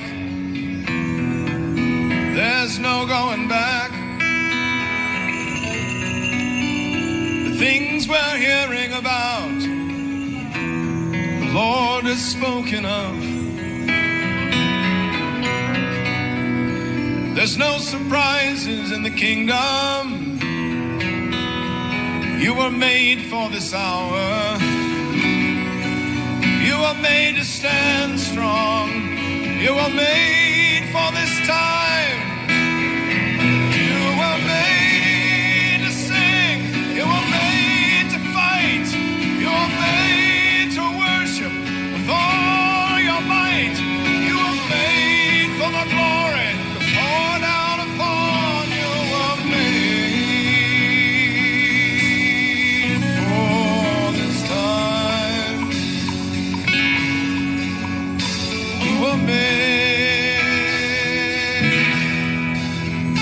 For this time,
This song is called Come, Come, Come. It's time to call them in.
Get saved.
that was an experience. More bends and twists and turns than an anaconda. Of course, we're down there with the streets that are anacondas, I guess, taking our country back, obviously. And I think all the guys that thought they had to leave the country to get safe when the Democrats were coming into power, when Hillary was coming into power, Biden coming into power, and now we know that that actually America is going to be the place that's the refuge, that we're taking our country back, and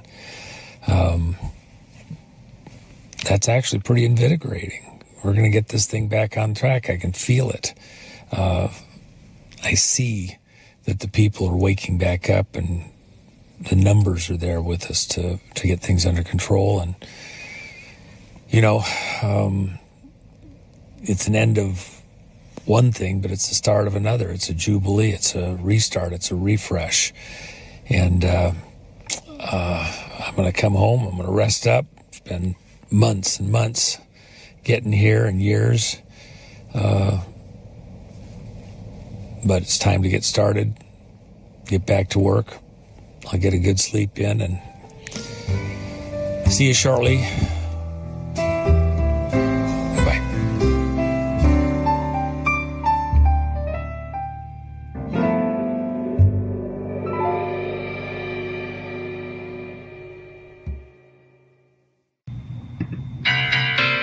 Yeah, I'm on my way. I just topped off on the fuel, and I've been on the road for a while. Huh? Who would have thought that macadamia nuts and peach preserves would go together? That was like, huh? Give me a break, dude. You know those Secret Service guys weren't going to let any of that get through to the president. Yeah, the other stuff they can scan and probe and array and everything. No. Some guy was going to be eating that stuff in his office for lunch one day. The president wasn't getting it. I still got some of those nuts still left there. Roseanne won't care. She's got a whole freaking orchard full of them. It was symbolic, okay? That's what the whole point was. You're right.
Oni, I've got some great news. You know how you've been wanting to go for a ride in the Aston? You're kind of tired of the truck at this point in time, and I always tell you no. Okay, so we're going to take a road trip. We're taking the Aston. Well, yeah, that's the good news. The president needs a friend, and you've been volunteered. The bad news is, yeah, we're not going to Mar-a-Lago. We're going to D.C. Oni, come back here. Oni, come back here. Oni, come back here. Sometimes you have to take one for the team. Now, come on, get out from underneath the bed.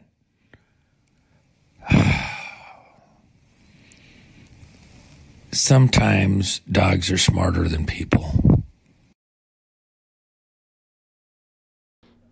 Ain't that the truth, Patriots? You know, I want to say one thing before I sign off tonight. The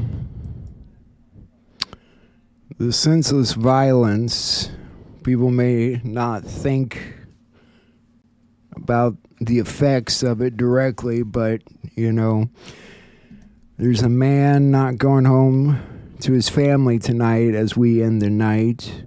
There's 2 little children, babies, going to bed tonight without their father. And if that doesn't break your heart, then you're not human. We have to change the world we live in. And Charlie Kirk went out there every day and stood up. And when he was planning these events, he could have said, you know, this is a little dangerous. Maybe I shouldn't do this. Maybe it's not worth it. But he knew it was worth it. And he knew he didn't have a choice or a chance without people like him. Those are the warriors that know the risks and keep pushing anyway. And today he paid with his life. That's really all I can think of today, Patriots. I ask that you say a prayer tonight for Charlie Kirk and his family and his children and for the country. I'm not going to go out on the extent of saying it's fake yet, you know. Fake or not, it was real to the people that watched it, and it was traumatic, and there's going to be people out there, it doesn't matter what you tell them, they know what they saw, and I don't know the situation, but what I saw was, if all I can say is if they went out and faked something like that, they did a pretty good job this time, because it was very realistic. I've seen a lot of things, and that was one of the worst. I'm telling you that right now. I've seen a lot of things, and that was up there. It was bad. It's not the kind of stuff you get out of your mind easy. So, I'll be on tomorrow night, Patriots. We'll see what's going on with the world, where things are headed, what's happening. I pray things get better, but I know they're only going to get a little worse here now as we keep pushing. This is it. This is the fight. This is the challenge. This is where it goes head to head. Well, all I know about Trump is I really hope he skips the Yankees game tomorrow. Considering the events of today, it's really not worth it to take the risk. The country needs him too much. It's not worth it unless he's going up in a booth or a box and he's not out there in the audience. It's just not worth it right now. So, yes, thank you, Thor. Keep standing, all of you. You keep pushing, you keep your head up, you keep your chin up, and don't let this get you down. Charlie Kirk would not want you to let it get you down. He'd want you to get heated up by it. Good warrior right there. That's a true loss to the Patriot community. And at 31 years old, it's seriously tragic. Thank you guys. It was nice being here with you this evening, getting to watch The Called with my favorite people, to go back in time where it all started for us here. You are the called. Charlie was the called. You're all the called, and that's the oath. That's the oath right there.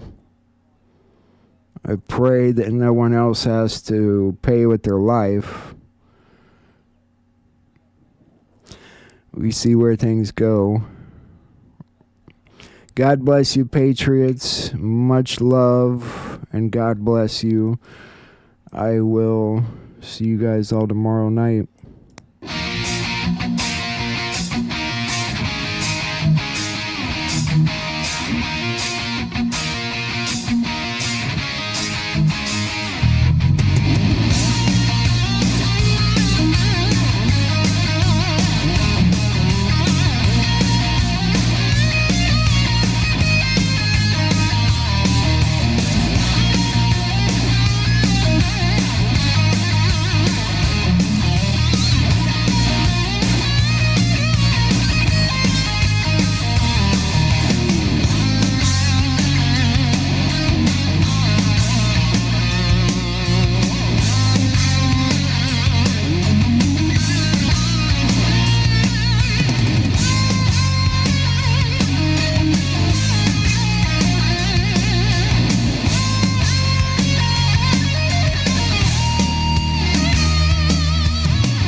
You guys want to see what Juan's saying real quick?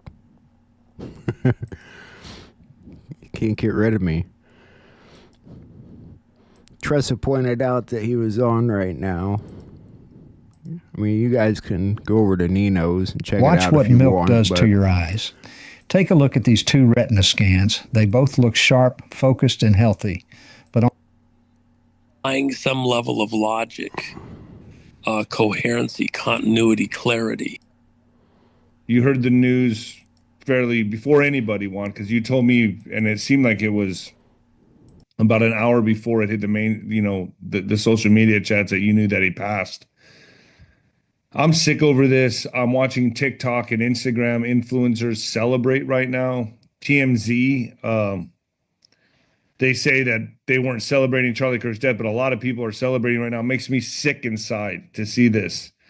And it really is. If there was ever another gut punch, this is it. And I think I speak for everybody when I say that we lost a real gladiator and a real soldier in this movement. And I think Charlie Kirk probably would have ran for president in 2032.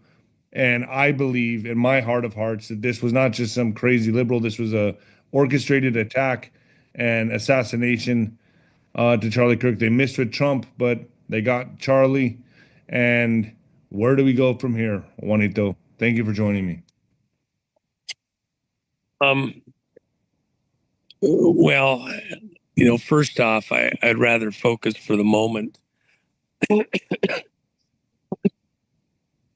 We can always talk about all the, coulda, woulda, shoulda, who done it.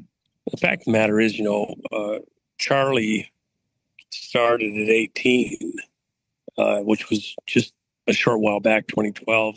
I was one of the people that actually was an early supporter of what he was trying to do. And it was a bit tough in the early years because not everybody really agreed with him, or they thought he was a little bit too aggressive or whatever. It was a different time in that period, but I really felt that he was doing super service, especially because it was to get conversations going within the youth and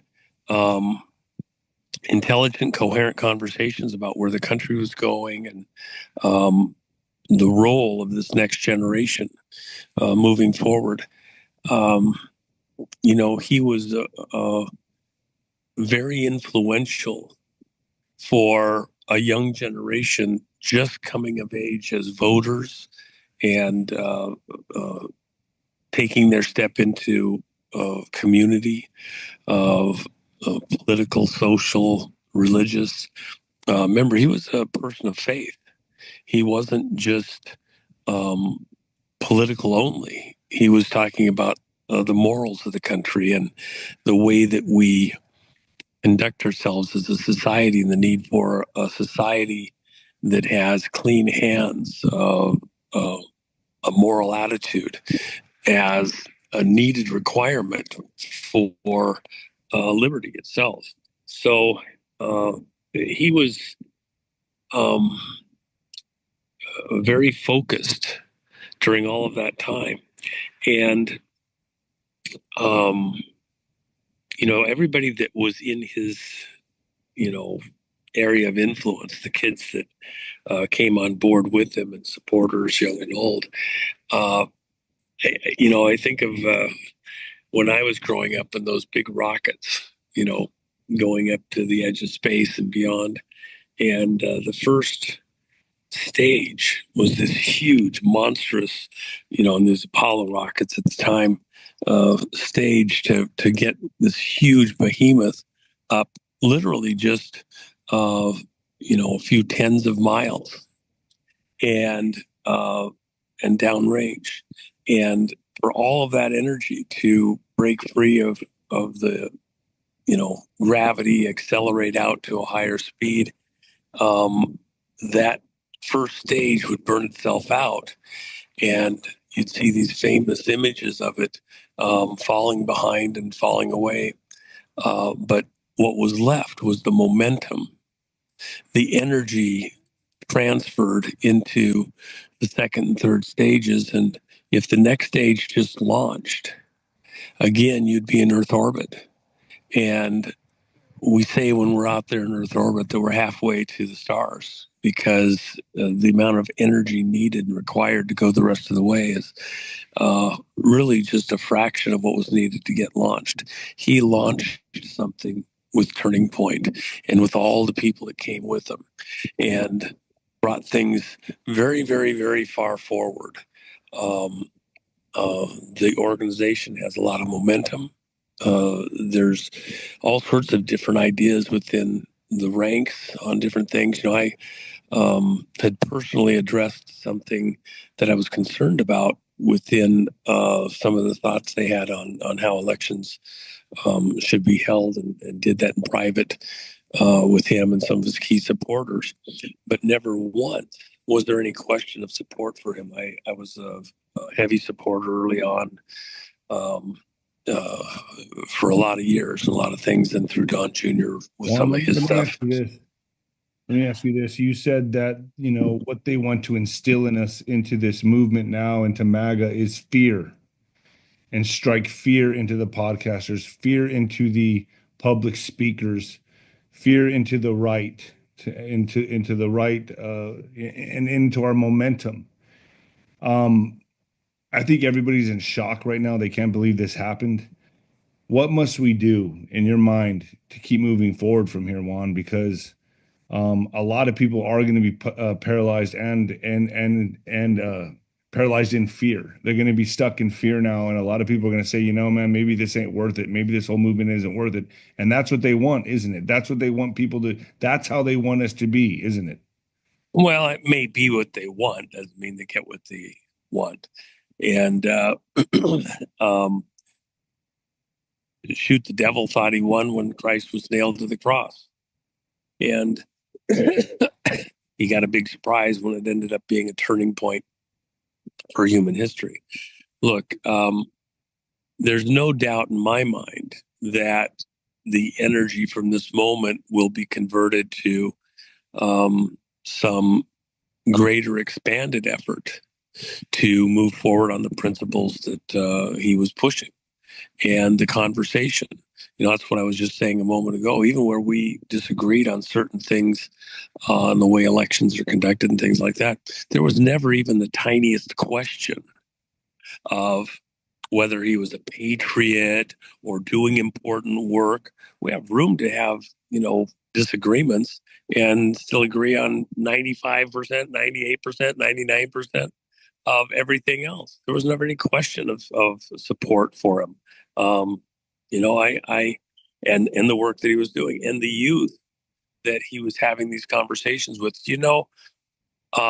Today, coming into this meeting, he asked for the people that disagreed with him on these areas of political right and left and societal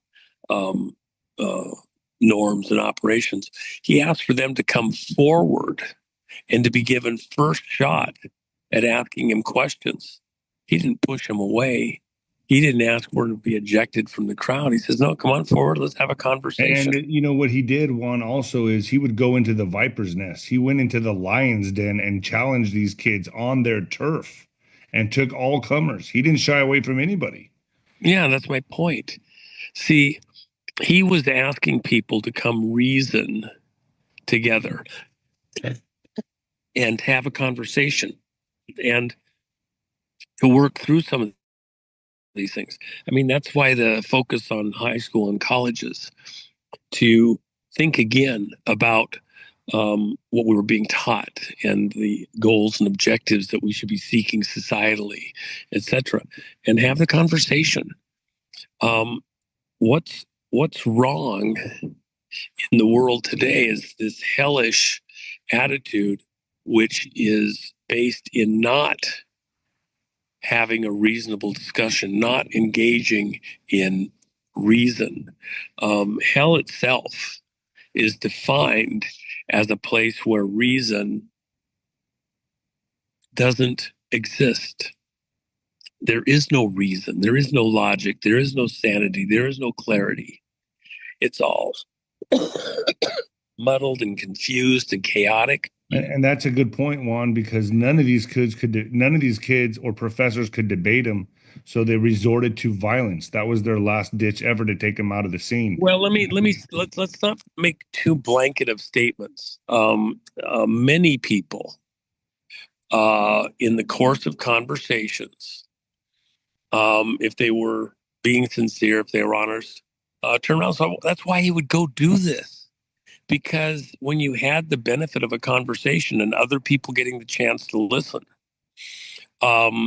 one side gives their thoughts and ideas, the other side gives their thoughts and ideas, and the listeners, sometimes it's not even the person asking the question, but the people getting to listen to an honest debate. And he was very good at debating. He understood the issues very well, and he was very coherent. Remember, even before he was 18 and started the organization, he was already talking with other students, realized the void that was there where there wasn't even the opportunity to have a conversation. And so he was trying to provide and push for forums where you could have the conversation.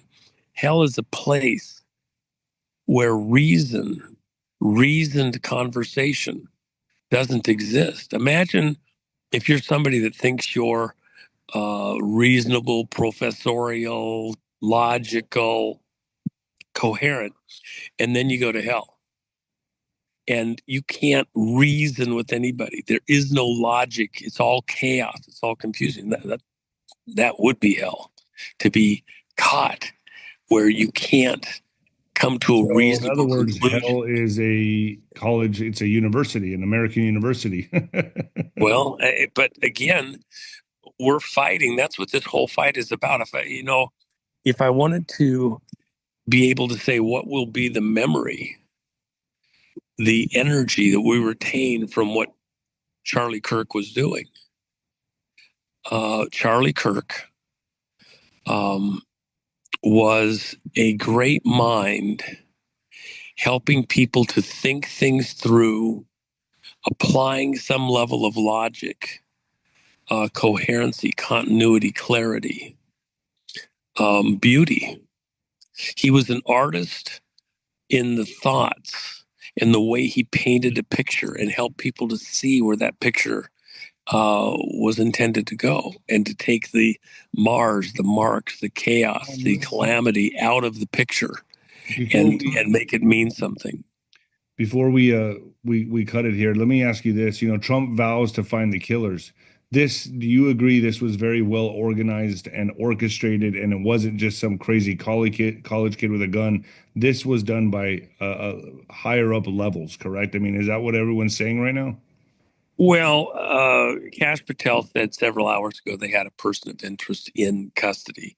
There was some question whether or not they had the right person. The early pictures of the person that was taken away from the scene were later determined not to necessarily be the shooter. And there was some question of if there was more than one person involved. So rather than run to speculation, plenty of time. There's a picture and video of a guy on a rooftop, Juanito.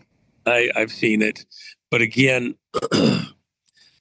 we'll have plenty of time while this gets figured out over the next couple of days. I would rather, for the moment, I've got people, it's, the Israelis, because he was talking about 9/11 and all sorts of things.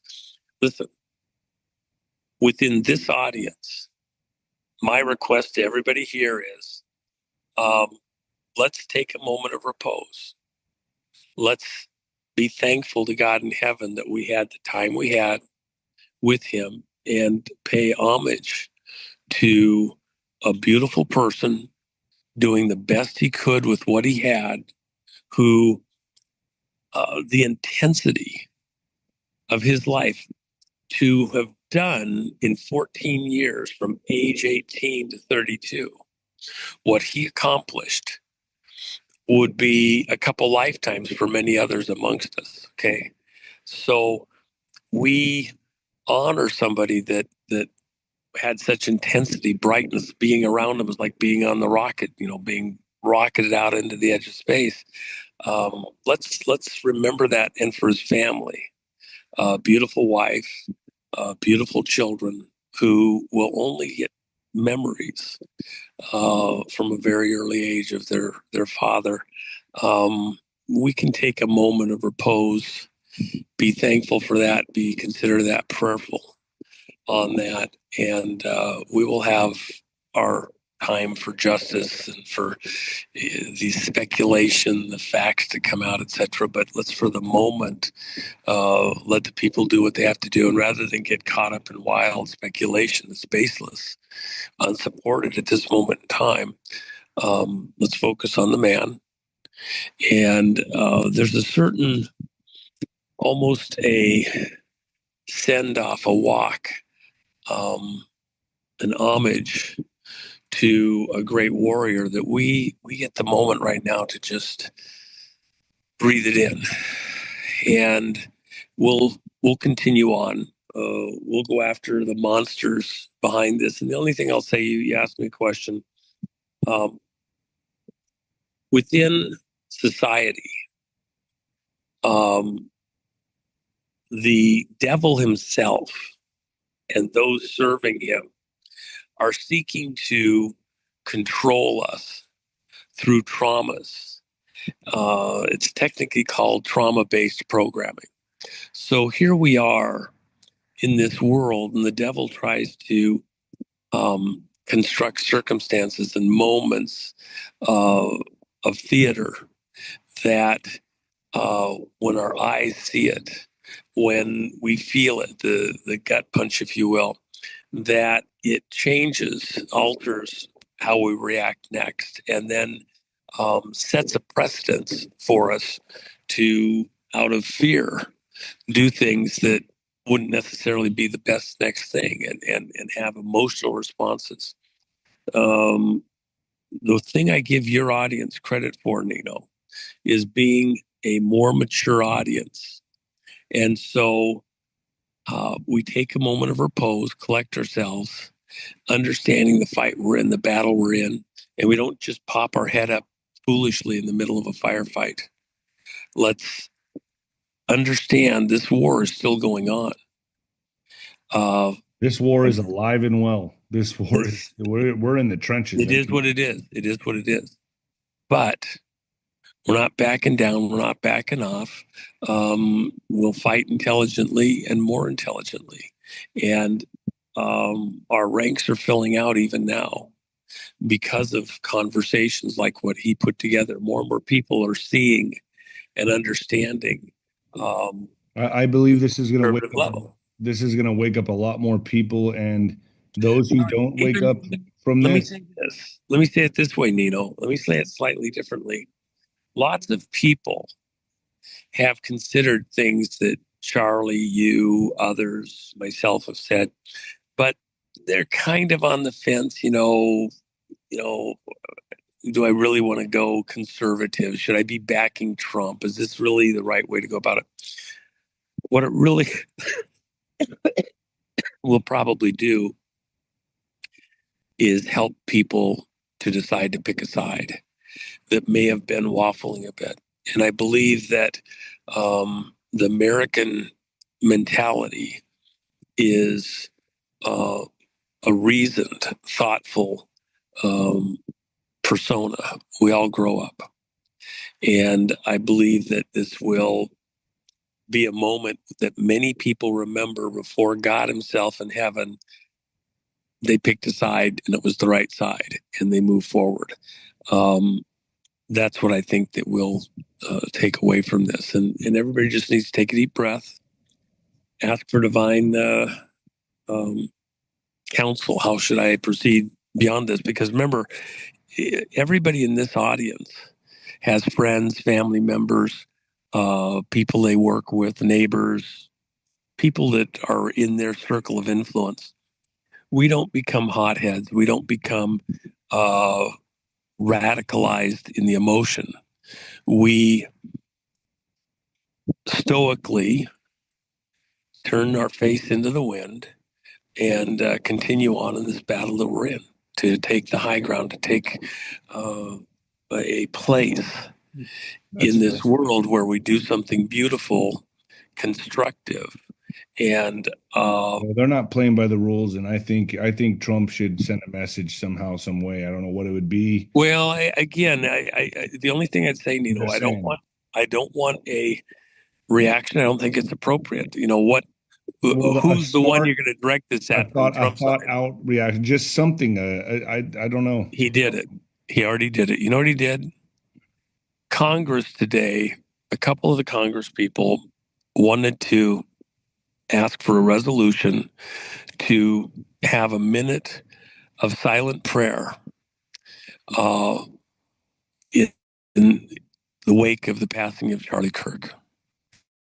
And although it wasn't public, some of us had conveyed some information. We had people who were in the helicopter and said, no, he didn't make it, but they were fighting against everything to,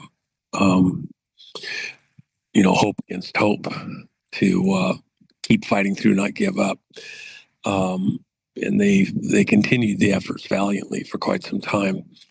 But some Congress people wanted to have a minute of prayer on the congressional floor.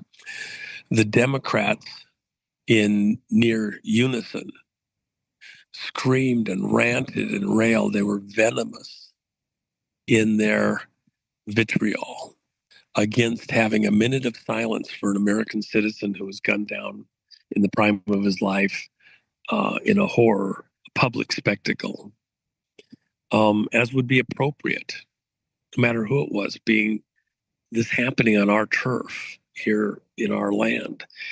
And it was shocking that at that moment, for his family, for friends, for supporters, that they couldn't do the courtesy of a moment of silent prayer for our nation and for Charlie himself in the midst of this horror. It's disgusting. But you know what?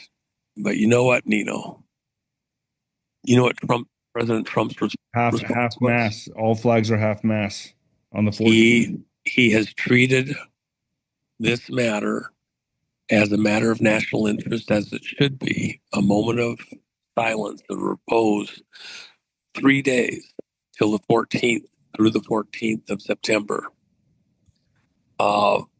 to have the flags at half mast everywhere, all naval vessels, all government offices, all across the land, and for everyone to, in fact, consider what has happened here. It's not just that Charlie Kirk was killed in this horrific demonstrative way, with some kind of a societal imprint on our souls, collectively as a nation and across the world, by the way.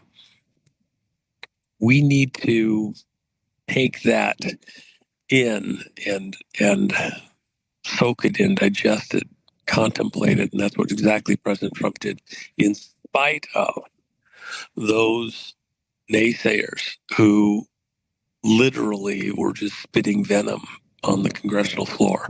We are not that nation collectively. And with that, Juanito, I got to stop right here. I got a hard stop. I mean, you know why. But but folks, go to ninoscorner.tv. We'll continue it there.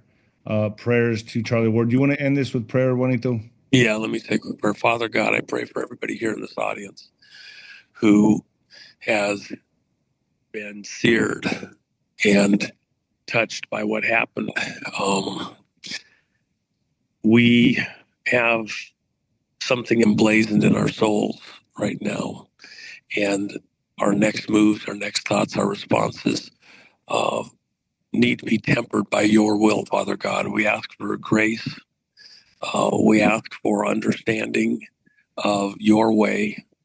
Your ways are not our ways, so that we may move forward in a way that honors this comrade, Charlie Kirk, his efforts, his history, his life energy, and takes that energy and moves forward in a beautiful heavenly way to see us as a people move not just across this earth, but over this earth and out to the stars beyond, because we've had the benefit of great thinkers, and the energy, the life energy of someone like Charlie Kirk. We ask for more. We ask for his character and his spirit, not just be multiplied, but strengthened and grown a millionfold in the people that he touched thus far, so that we can overcome the principalities and powers of darkness and high places who seek to dominate us against your will, against our will, that we might see beauty and life and light and goodness as a result of this, and a result of the blood of patriots spilled again in this world. Let freedom reign, liberty in you, Christ, by your blood. In Jesus' name, amen. Amen. Thank you, Juanito. I'll see you at ninoscorner.tv. Sound good? All right. Sounds good, bro.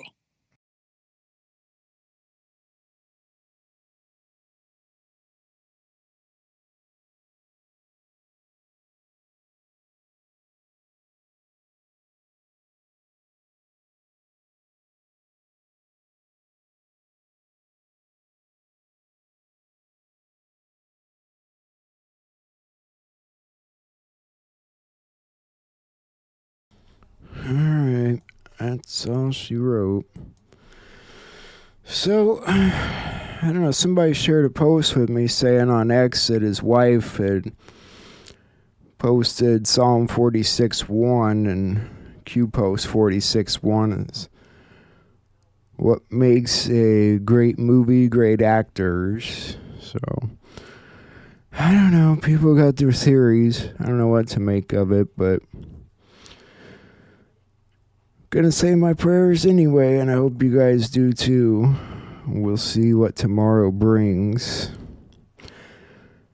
God bless you, Patriots. I am headed out for real this time. Love you guys. Have a good night. And yeah, we'll be on regular time tomorrow. So stay safe, Patriots, and God bless you.